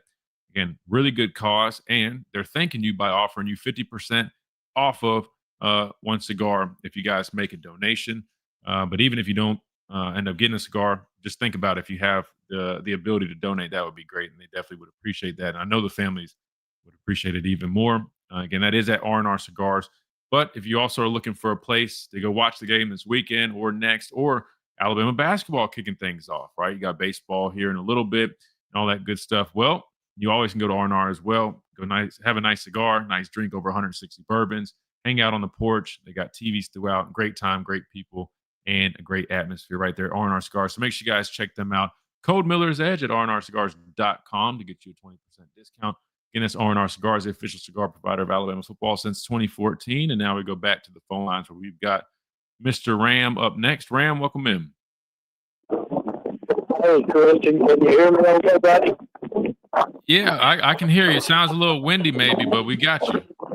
Okay, well, I'm out in the woods doing my walk, but I was going to ask you, that seems like a inordinate number of blitzes for Oklahoma. Wouldn't that put man coverage when they do that? Yeah, so when you're bringing pressure, a lot of time you see a lot of man coverage. There's also things like fire zone coverage, right? You can pop out. There's zone blitzes as well. But, I mean, a lot of the times, especially depending on how many guys you bring, especially when you're really bringing heat, yeah, you do see a lot of man coverage. So, yes, there could be opportunity. Look, if you pick up blitzes well or you're anticipating it well, you always can take advantage of that as an offense, and it could lead to explosive plays, right? I mean, it's kind of high risk, high reward for a defense. And on the other side, again, there's a chance for a big reward offensively if you handle it correctly. However, it's not easy to do. It's easier said than done. But yes, you're right. You do see a lot of man with blitzes, even though there definitely are some zone blitzes as well. Well, they must, if they blitz that much, Christian, they must have some juice. Yeah, no, they do. And it starts up front, Ram. I mean, they've got two defensive tackles that are some of the better ones in the conference. They've got an edge guy, 32 is R. Mason Thomas. I think he's got like 6 or 7 sacks on the year. You got another guy, a big tall guy who's just a physical specimen. He's like 6'5", like 265, but he doesn't light up the stat sheet by any means, but they got good players up front, some good linebackers as well. But yeah, they do have some juice, but I think it really is led by Brent Venables, who's a defensive mastermind. So I mean, best believe you're going to see some good looks. Oh, yeah. I was talking about this earlier. I mean, people they look at so much of the blitzes, but they also got to remember, they throw some different stuff at you in the back end, and I'm curious to see how that could end up playing a role too. I mean, we haven't had anybody really fool Ty to the point where he's made a lot of mistakes, because of that. So I'm just wondering, could this defense try to, mix things up enough to be the first to really disrupt them from more of a mental standpoint, given if they're able to kind of, disguise really well, because they do a good job of that. I've watched them do that And they throw a lot of different looks at you, and they'll mix it up. When the guy gets the information, is that a 15-second message? And they get it as soon as they break out of huddle and win. I'll be honest with you, Ram. I'm having a hard time hearing you because the wind's picking up. If you want, just how about this? We're going to go to the next call because we're running low on time. But if you want to leave your last question with Reed, just tell Reed your last question over the phone real quick, and I'll make sure I answer it for you. But I just want to make sure we get Carson and others on here real quick. And it's a little hard just with the wind. Sure. But be safe on that walk and leave Reed your question. Don't hang up yet. I think he can switch it over for me real quick. Okay. And I'll make sure I answer. But I appreciate you calling. Yes, sir. Of course. Good deal. All right, Reed, if you can throw Carson on here now, then if he can drop that question for you, that'd be cool. Carson, welcome in. What's up, man? Can you hear me? Yeah, I got you. Yeah. Sorry, I think Ram was outside on his nature walk, man. So the wind was a little bit. But I got you good though. I kind of good. Well, I'm kind of on a nature walk too, a little bit. I'm outside my office walking around it, so hopefully it's not too bad. No, you're good. Yeah, I wanted to bring up just a question, and I wanted to ask your opinion on this because the more you listen to the coaching staff and hearing Ryan Grubb's presser was kind of interesting because he doesn't feel like we're that far off, and look, he's a smart guy, and I don't believe he's just saying that to make himself look like he's failed, make it look like he's putting lipstick on a pig or anything like that. I think he truly believes that, and he boiled it down to communication. So I wanted to ask you, what percentage of the execution standpoint can you contribute to communication? Because the way I see it, and it's becoming evident, and I don't know if I'm completely off base, but with a lot of the checks at the line of scrimmage, where we go from pass to run, kind of a complex offense where it's predicated on Ty's decision making. The ball's in his hands majority of the game, and how much of the communication is how much of the production is predicated on the line of scrimmage. Say we check to a run play, and it would the guard and the center are communicating, and some of that communication just gets kind of mixed up, and these guys are making errors because of that, and it's not as much physical as it is mental in that aspect. Now we know there is physical lapses as well, especially you bring up like Wilkin or you bring up Caden. Even though Caden's been a lot better, he gets beat by speed a lot, and so there's some physical things going on top of, from my perspective, the mental aspect of it, where we're just, we're reacting to what the defense is giving us too. You're seeing a front, you're seeing what they're doing in the middle of a game, and you're trying to communicate on top of that what you're doing, especially when you check out of a play, and then it just seems like things kind of get lost in translation, and then you have a lapse, and then you get 1 yard. So maybe I'm off base, but I just wanted to hear your thoughts on that. No, I think that definitely is, something to consider. I mean, you talk about all the changes and things at the line of scrimmage. I mean, to be fair, that could play a role. And I was explaining this yesterday. I think somebody asked a question. It was a really good question.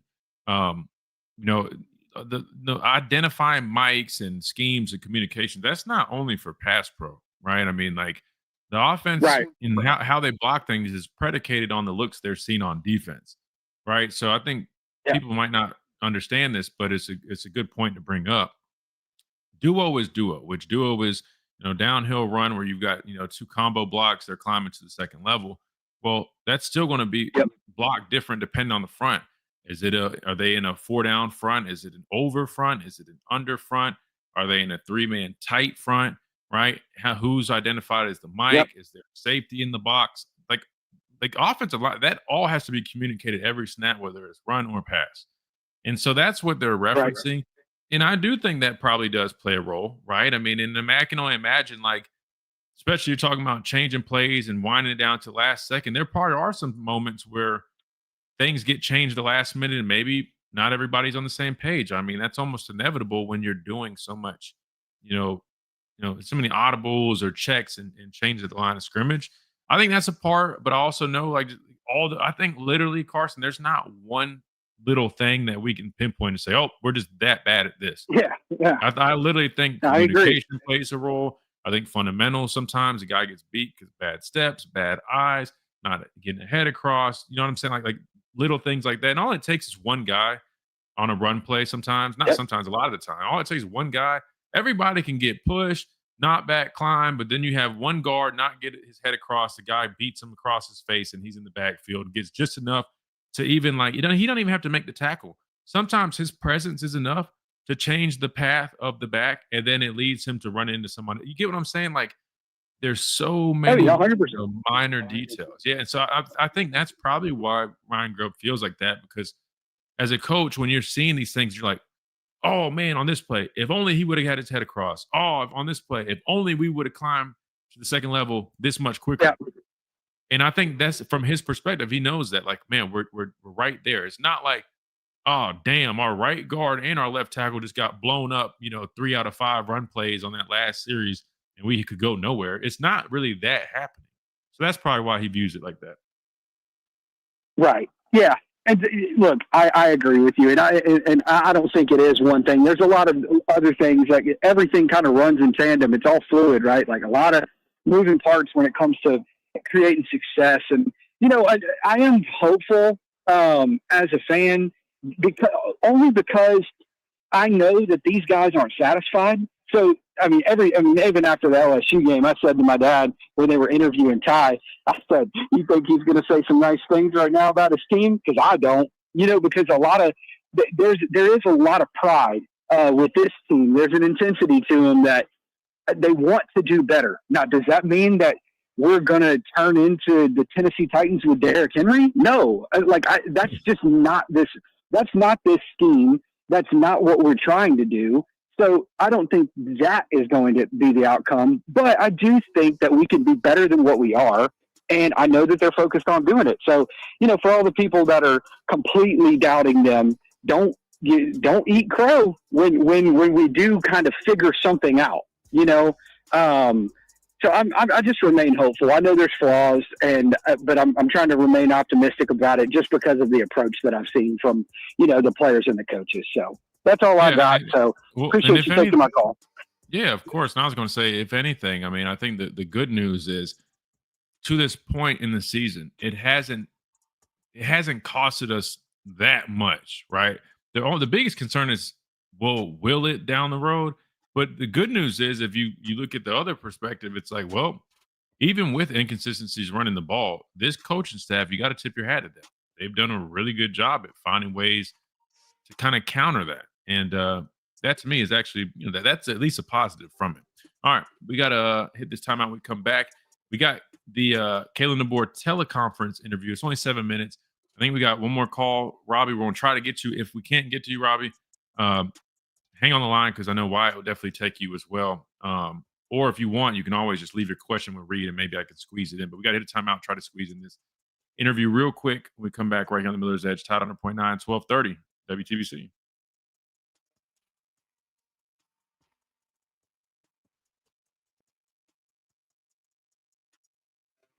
I woke up this morning feeling like I was coming down. All right. Only one here. Am I the only one tired of hearing them say after every time we play bad, they say it's just not good enough? I get it, you're hungry, you want to be better, but dang, dude. Yeah, I mean, to be fair, there's only so many things, guys, that you really can say to in press conferences. Like, one thing I noticed about Coach DeBoer, like, he kind of sounds like a broken record, and not his fault, but because there's only so many things you can say, like post game. If you listen to post, it's like, you did some good things out there. He compliments everything. There's always, a lot of things that we, could have done better. We got to get back to the drawing board. It's a new week, new opportunity. We got to focus on the next opponent ahead. You know what I'm saying? So sometimes it is going to sound repetitive, because there really is only so many things you can say other than specifically referencing certain things like in that game. But in terms of like moving forward, I mean, there's only so many things you really can say in the media. And unfortunately, when you're asked to speak to the media over and over and over so many times, I mean, it does kind of, but I get what you're saying. But I can just tell you guys each week, I mean, I promise at practice, I mean, they definitely are trying to do what they can. It's not like they're just turning a blind eye or anything. It's not like they're saying that and then going to practice saying, oh, we want to throw the ball anyway. We're not worried about no, they're trying. I mean, hence why they're rotating guys and all. Like they're trying to do all these different things, seeing like what sticks or what actually works. But it is what it is. At some point, you just got to accept. I mean, we're not going to be elite running the ball by any means, but maybe, just maybe, we can figure something out to be efficient enough to help reap some of those benefits. Superfly, did you download that app Hello Talk yet, man? If you haven't, man, make sure you do that. I promise it's going to help you, bro. I saw you. Vi que dejaste un comentario aquí en español y por eso te mencioné eso. Do you think players? Okay, all right, cool. So we got questions from those guys on the phone lines. All right, cool, good deal. Yeah, glad you downloaded it, bro. Maybe I'll see you in one of those rooms in there. I'll be like, wait, is that Superfly? Kind of is a small world on there. It's crazy. Like when I first downloaded it, I was like, man, like I feel like I'm gonna be seeing like new people every time, but it's weird for an app that has like language learners from all over the world. I feel like you see the same people. It's interesting, guys. I'm still trying to find that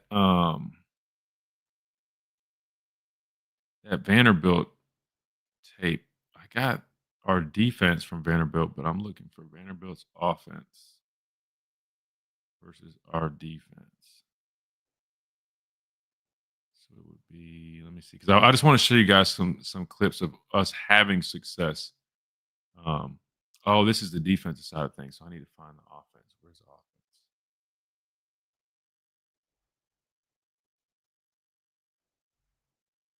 Wait, that's weird. Yeah, I want to find, I'll hang on afterwards for a second. Hopefully we can pull it up. If you guys have it, man, I think we got like 28 likes, got like almost 50 people in here, man. Just hit that like button. That always helps us out. I appreciate it. Promise I'm not trying to be annoying. That just always helps kind of push the algorithm. Use tomorrow and Friday. The sky's sunny both days. The high tomorrow is 70. The high Friday afternoon, it's 73. I'm James Spann with the Alabama Weather Network on Tide 100.9. It's 70 degrees in Tuscaloosa. This is Miller's Edge on Tide 100.9.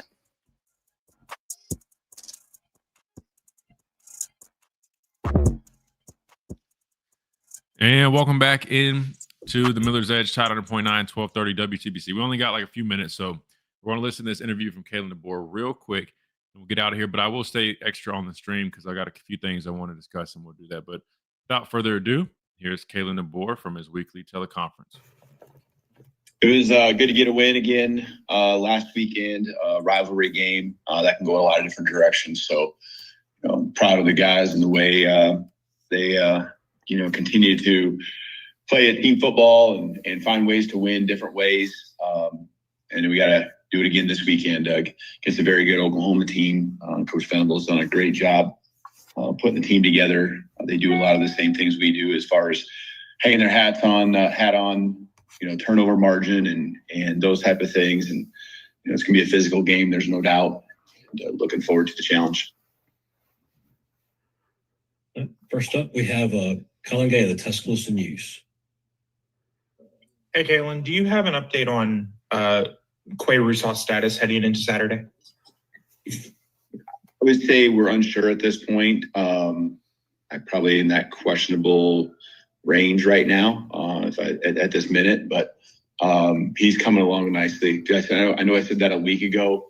I would consider it at least on, if not ahead of schedule from what we originally thought. So he's done a great job, and he's getting closer and closer. So just see how he feels here the rest of the week.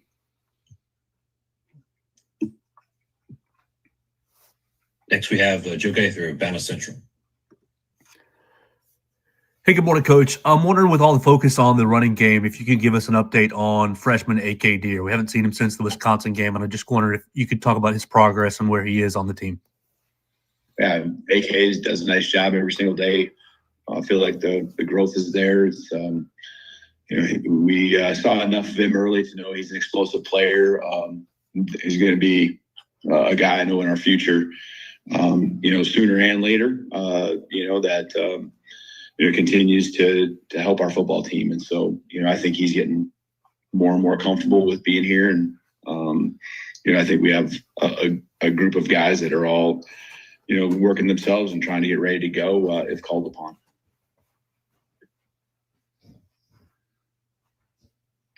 Next, we'll go to Steve Milton at WZZN. Hey, Coach. Hope you're doing well today, sir. Yeah, you too, Steve.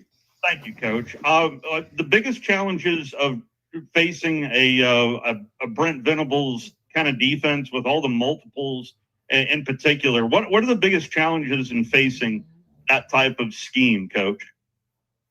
Well, I think it's scheme, but it's how confidently their players play within the scheme as well. They're going to show a lot of different things to you, both in the front and the back half. And so, extremely well coached. They play confidently. And then there's, a physicality about them too. They got a great combination of size and speed. They just fly around. They got an attitude about them, that they're out there to go make plays. And so, credit to everyone involved in putting it together, from coaches to staff, to coaches to players. And I know the season did not end how you wanted it to last year. Really beginning at the Oklahoma game through the bowl game, Coach. Fast forwarding to now, how different is this energy here in November? And just, I know we're playing a lot of freshmen as well, Coach. Of how different is this team compared to this team last year at this time, Coach? Yeah, I think we've come a long ways, and there's a lot of things that happened last year that in the off season we were able to really talk through, work through. I said it many times, your experiences really kind of, and your response to your experiences kind of shape who you are moving forward. And so, there were some games, including this one a year ago, where we really had to understand and do everything we can to not let those type of games happen again. And so I will say this: every game is its own game, and every year is its own year. I tell the guys each practice and each play is its own play. And so, this is a different year. They're a better football team. We're a better football team than a year ago. And, it's just, again, you take those experiences, and there is certainly a lot of guys that remember, what happened a year ago. And, you use that as some motivation, but this is a whole different outfit that we're seeing this year, when it comes to Oklahoma. All right. So there's a couple minutes left on that, but we're out of time, unfortunately. However, we are going to hang over and do overtime here on the stream. So if you guys want to hang behind on the stream, I'll keep going here, but we're going to close things out via radio. Make room for Wyatt coming up next right here, Tide 100.9, 1230 WTBC. Big thanks to everybody, Reed, Chase Behind the Glass, all our listeners. We'll look forward to doing it again tomorrow right here on the Miller's Edge, presented by the Good Feet Store, America's Art Sport Experts. We'll see you guys then.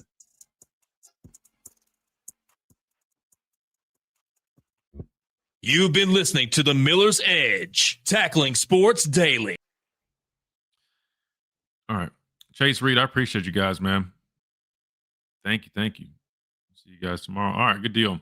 All right, we're going to keep the stream going for a second, because I want to find guys, I don't know what happened to this this Vanderbilt tape. It's the weirdest thing, because I don't really see hardly any Alabama offensive film on here, which is really weird, because we even other games that I watched from us. Now I guess we could pull up the YouTube copy, just play it real safe. Let me just do that for a second, see if we can find a couple of runs. What I'll do is I'll keep it behind the scenes until I find exactly the thing. But I know you guys were asking about that. I just wanted to show you what I'm referencing about the success we had there. It'd be so much better if I had the end zone copy. And I'm not going to take long doing this. Let me see. Alabama. I wonder if I don't know why. Maybe I don't know. Maybe they took the Alabama offensive stuff off. Really weird. All right, here's the full. This is the full Vanderbilt game, so we can pretty much break down everything. But I think there's a couple explosive runs in the beginning, so we can just start here. Hold on. Matter of fact, play one. All right, boom.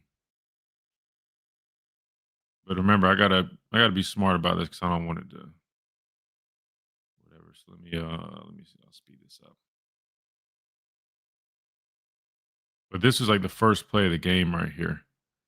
Right? If I remember correctly, they motioned Jam out, motioned him back in. Just little things, smoke and mirrors, just kind of get motion back in, right? You're pulling, you see what I'm saying? Like this type of stuff you probably see more at Washington. You see what I'm talking about? The movement here.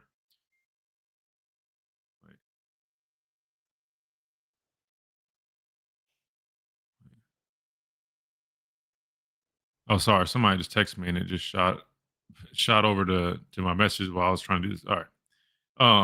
But you see what I'm talking about? You see the pullers we're bringing. But look how we pick it up. Perfect, right? Blocking down. Guys pulling. He gets his kick out block. You got a lead puller in Brailsford. See how open. What is going on with this? Opens up. And right off the bat, positive game running the football. And that isn't between the tackles necessarily, not necessarily at all. Right? Hitting the perimeter there. But that's, almost like a outside zone type play, bringing pullers right here. But again, you see the execution, though. That's the biggest thing what I'm getting at. You see when things are blocked correctly, you see the success that you have, right? Down block, you got two pullers, a kick out, you got the lead puller in Brailsford being able to climb to the second level. Boom. Big carry. I don't even know what that went for, but very positive gain right there. And that was, again, first down on the first play of the game. We'll skip these pass plays. Let's see. That was a pass play. Hold on, guys. Sorry. Here we go. We got a run here. This is what we call split zone, right? So basically, it's like inside zone. It's called split because you got the Y or the H back, right, coming across the formation, right, for the kick out. So initially off the back, you see, right, kind of stalemated at the line of scrimmage. You got some, looks like, was it Brailsford climbing up, but you already see. Now, if you're position blocking and you're getting this guy kind of kicked out of position, that's one thing, but all it takes is one guy, right? Now he does end up, look, it ends up being a good job, right? More of a position block, but you see what happens. And even though we're not getting like great push up front, we got a hat on a hat for these guys. Even on the second level, great. Is that Derek Meadows, right? Already climbing up. Now you just like see what I'm saying? It's just little stuff. If this guy holds his block right here, look at all that grass right there.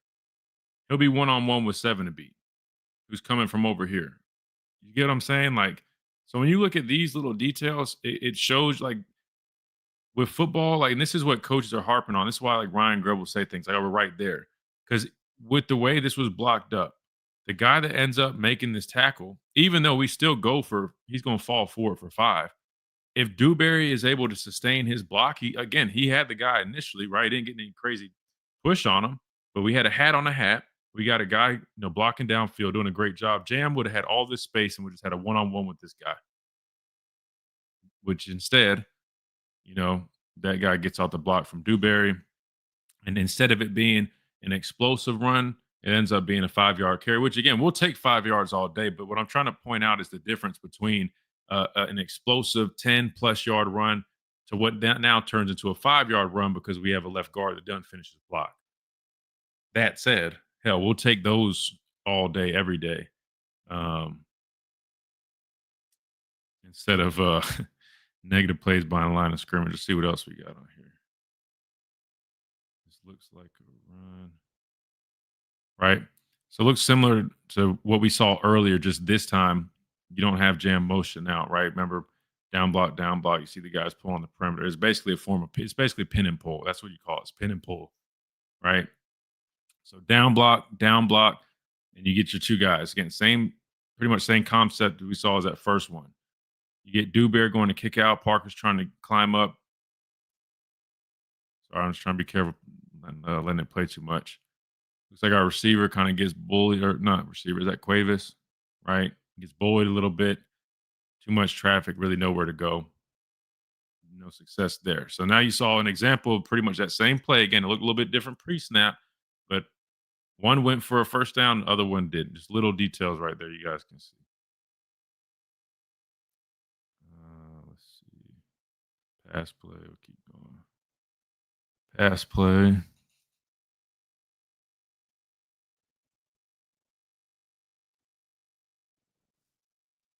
I'm really confused on where the hell those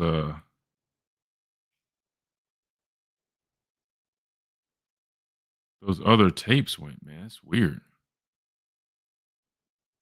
It's all good though. Yeah, we could have learned something from that. Vanny broke that 65-yard touchdown. Probably could see exactly how they blocked it. Matter of fact. Right. I mean, this is nothing really but some form of it looked like duo initially, but maybe he just had to climb detach quick. But you see the double, like that's how a double team should look, right? Like you see this double team right here, right guard and right tackle. I mean, I don't know who this guy is for us on defense, but his ass is getting blocked 5 yards down the field. Right? Like that's how a double team should look. You talk about hanging on a block. Remember how we just saw Dewberry? They look like he was in the same position, right? Not crazy push, but right, you at least you're on your man, hat on a hat. But then Dewberry, right? He doesn't sustain the block, guy sheds.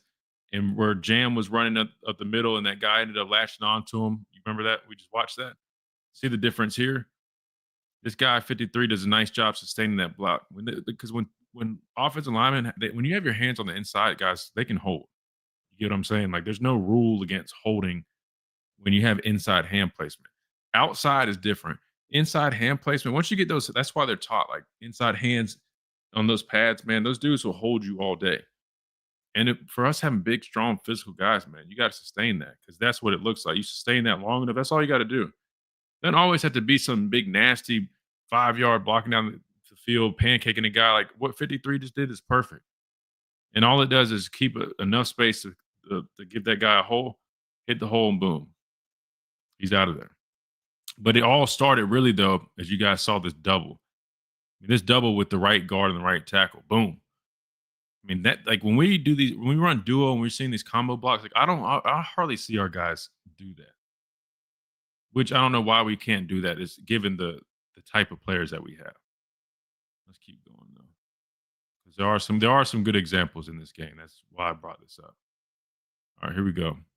Right, so remember, same thing we said earlier. It's called split zone. It's just inside zone, but you've got the action across the formation by the H back right here. Split zone. Looks like somebody. Where did that guy come from? They got 5 guys on line of scrimmage and they're shooting a backer too, right? So I mean, you're in a tough spot. I mean, you got 5 on 6 initially. I know this guy's coming to kick, so technically it's 6 on 6, but you get what I'm saying, right? I mean, and they're all on the line of scrimmage. So I mean, that's a little bit tough of a spot, but we still find a way. Fall forward, ends up being a 4-yard gain, get holding, get pushed back.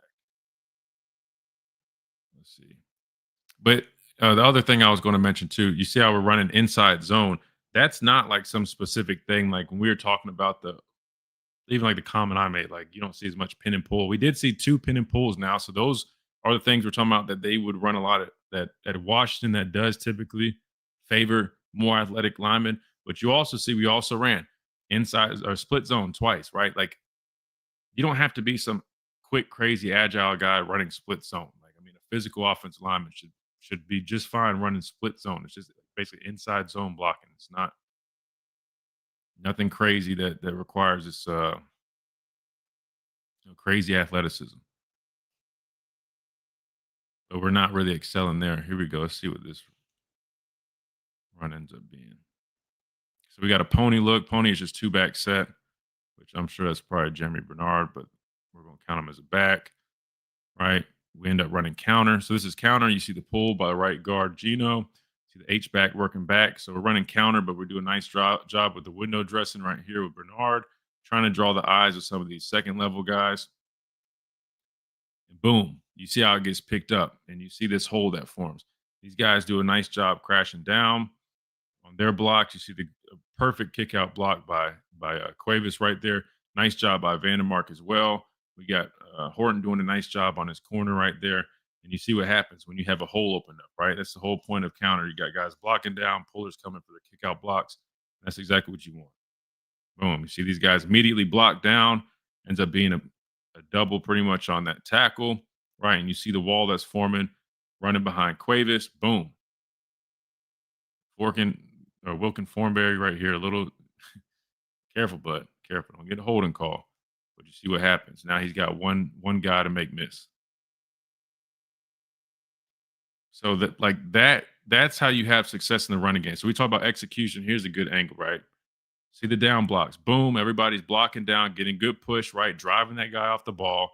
Nice kick out initially here by Vandermark. Let me go back a little bit so you can see it. And again, this play is called counter. This is a counter run, right? They do a nice job. You see Vandermark at right guard, but this is a really nice job. Just play design, just little things like this. Like, right, you can run counter. You don't have to have this action, but that's going to draw these eyes. Look how the safety, I mean, he's already kind of getting in his, shouldn't be a drop because it's a run play, but you get what I'm saying. He's getting to his mark anyway, but still, this is just enough. Even if it grabs the eyes and slows the feet, just a little bit of hesitation. Nice little bonus by Ryan Grubb drawing that up. When you block down, this guy's taught to sit and feather / close. You got Vandermark. He's got to get this first and foremost, right? Hell of a job. Boom. Nice kick out. Great contact, right? Cuevas leading. You see this hole already open up, but this is another big one with this kick out. Boom. Look at that hole. That's how you have success with the running game. I mean, hell, my big, long, lanky ass could go run through that hole right now. In that type of movement, you see this movement, everybody blocking. I mean, that's the type of movement you need. Movement, check. Kick out, check. Big hole, check. What'd Jake say? Does it help that Vandy play with a light box? Yeah, those things help, but I mean, I wouldn't say always is light. I mean, that other time we just saw, I mean, they were in basically I can't remember exactly what front it was, but I mean, they had 5 guys on line of scrimmage. Like a 3-4 type look, right? 2 outside backers on the ball. Brought a guy down. I mean, I wasn't paying attention to what their box was pre-snap. What was it? I mean, they got shell coverage on the back end, but they got 1, 2, 3, 4, 5. 1, 2, 3, 4, 5, 6. That's seven guys in the box. And what people don't know is in cover 4, and I don't know if this is cover 4 or not. I can't remember what the safeties did, but in cover 4, believe it or not, even though these guys are back here like this, right, in a middle of the field open look, shell coverage, believe it or not, cover 4, these guys have run responsibilities. So, like, they're actually, like, reading run pass, and sometimes they'll even flat foot read things. So while they might not be initially in the box, like stuff like cover 4, they'll come down and run fits. Hence why sometimes there is like a misconception. Like, yes, cover 4 is good for defending deep, especially if you're playing like country cover 4, things where guys just going like zone drops. A lot of times they actually do have run responsibilities, and it does kind of turn into match principles. Light box versus heavy box, in case people don't know. Yeah, I got you. All right, let's see. Let's find a couple more, then we'll like kind of y'all get the point. I want to find a different type of run though, because so far we've seen split zone a couple times. We've seen counter just now, and we saw 2 pin and pulls. So we had success on one of the pin and pulls. We had success on one of the counters. Though again, that requires movement, pulling, and they could handle it. So it's not like these guys can't do it. That's why I was saying, like, sometimes even I know I made a comment, like, it might not be ideal. When people make it seem like, oh, well, we're not playing that because they don't have, it's not 100% true. It's not like, oh, well, they can't do it. No, the guys can do it. It just might not be like ideal to be doing it all the time. Let's see if we can find a couple more. Sorry, my dog's barking. I want to say there's a couple more run plays early on in this game. All right, we kick a field goal. Let's fast forward. Fast forward when we get the ball back. All right, here we go. Let's see what we got here. See if we got any good run plays on this drive. This will be the last one we get. Another good run. Let's see it from the back end. Hopefully they play a replay. Oh, damn. We're not going to be able to see it. Let's go back.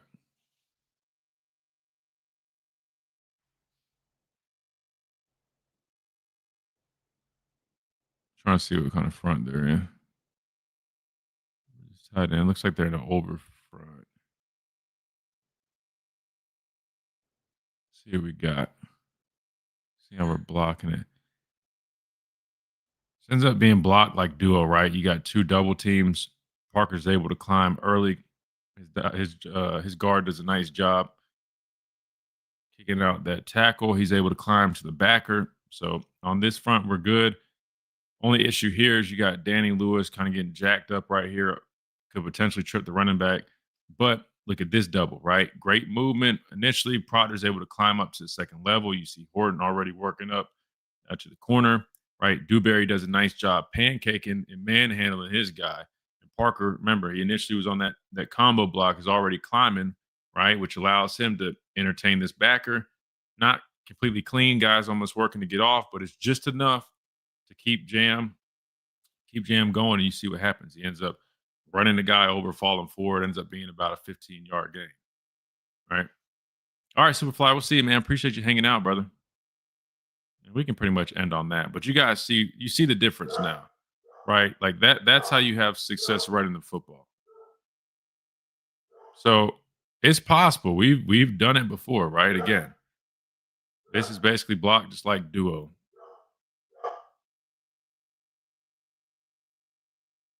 Against looks like an over front, right? Kind of a little bit of misdirection on the handoff, but again, you got two combo blocks, and we do a nice job with both of them. Climb up to the next level, pancaking this guy, opening up holes, right? Jam does a nice job. He sees one filling right there, ends up cutting through here, and ends up making a nice 15-yard gain. So that's all I wanted to show you about the Vanderbilt game, because we had success in this game, and this is early on. This was literally all within the first quarter of the game, right? And we already had, I would say, at least two explosive runs, at least 10, 12 yards plus. And we ended up rushing for about 130 something on the day. So, and that Vanderbilt defense is a solid defense. It's not like they're scrubs by any stretch. So now that you've seen that, what we can probably do tomorrow is we'll definitely keep breaking down Alabama, Oklahoma for sure. And I'll try to pull up some Oklahoma tape, especially their defense.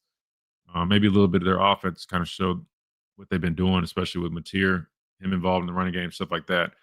But definitely want to look at their defense and some of the things they throw at you defensively, because that will be interesting to watch. And then maybe we'll look at some of if I can find that LSU tape with our offense, maybe show you guys what went wrong with our running game in that one. We'll try to do that as well. So that being said, I'm going to get out of here, get some lunch. I hope you guys have a great rest of y'all's day. Of course, my thing froze for a second. Now we're back. Appreciate you guys hanging out. If you haven't, man, before you get out of here, hit that like button, subscribe if you guys haven't, all that good stuff. And I appreciate you guys for always supporting the show, supporting the channel and what we do. And we'll see you guys tomorrow on Miller's Edge.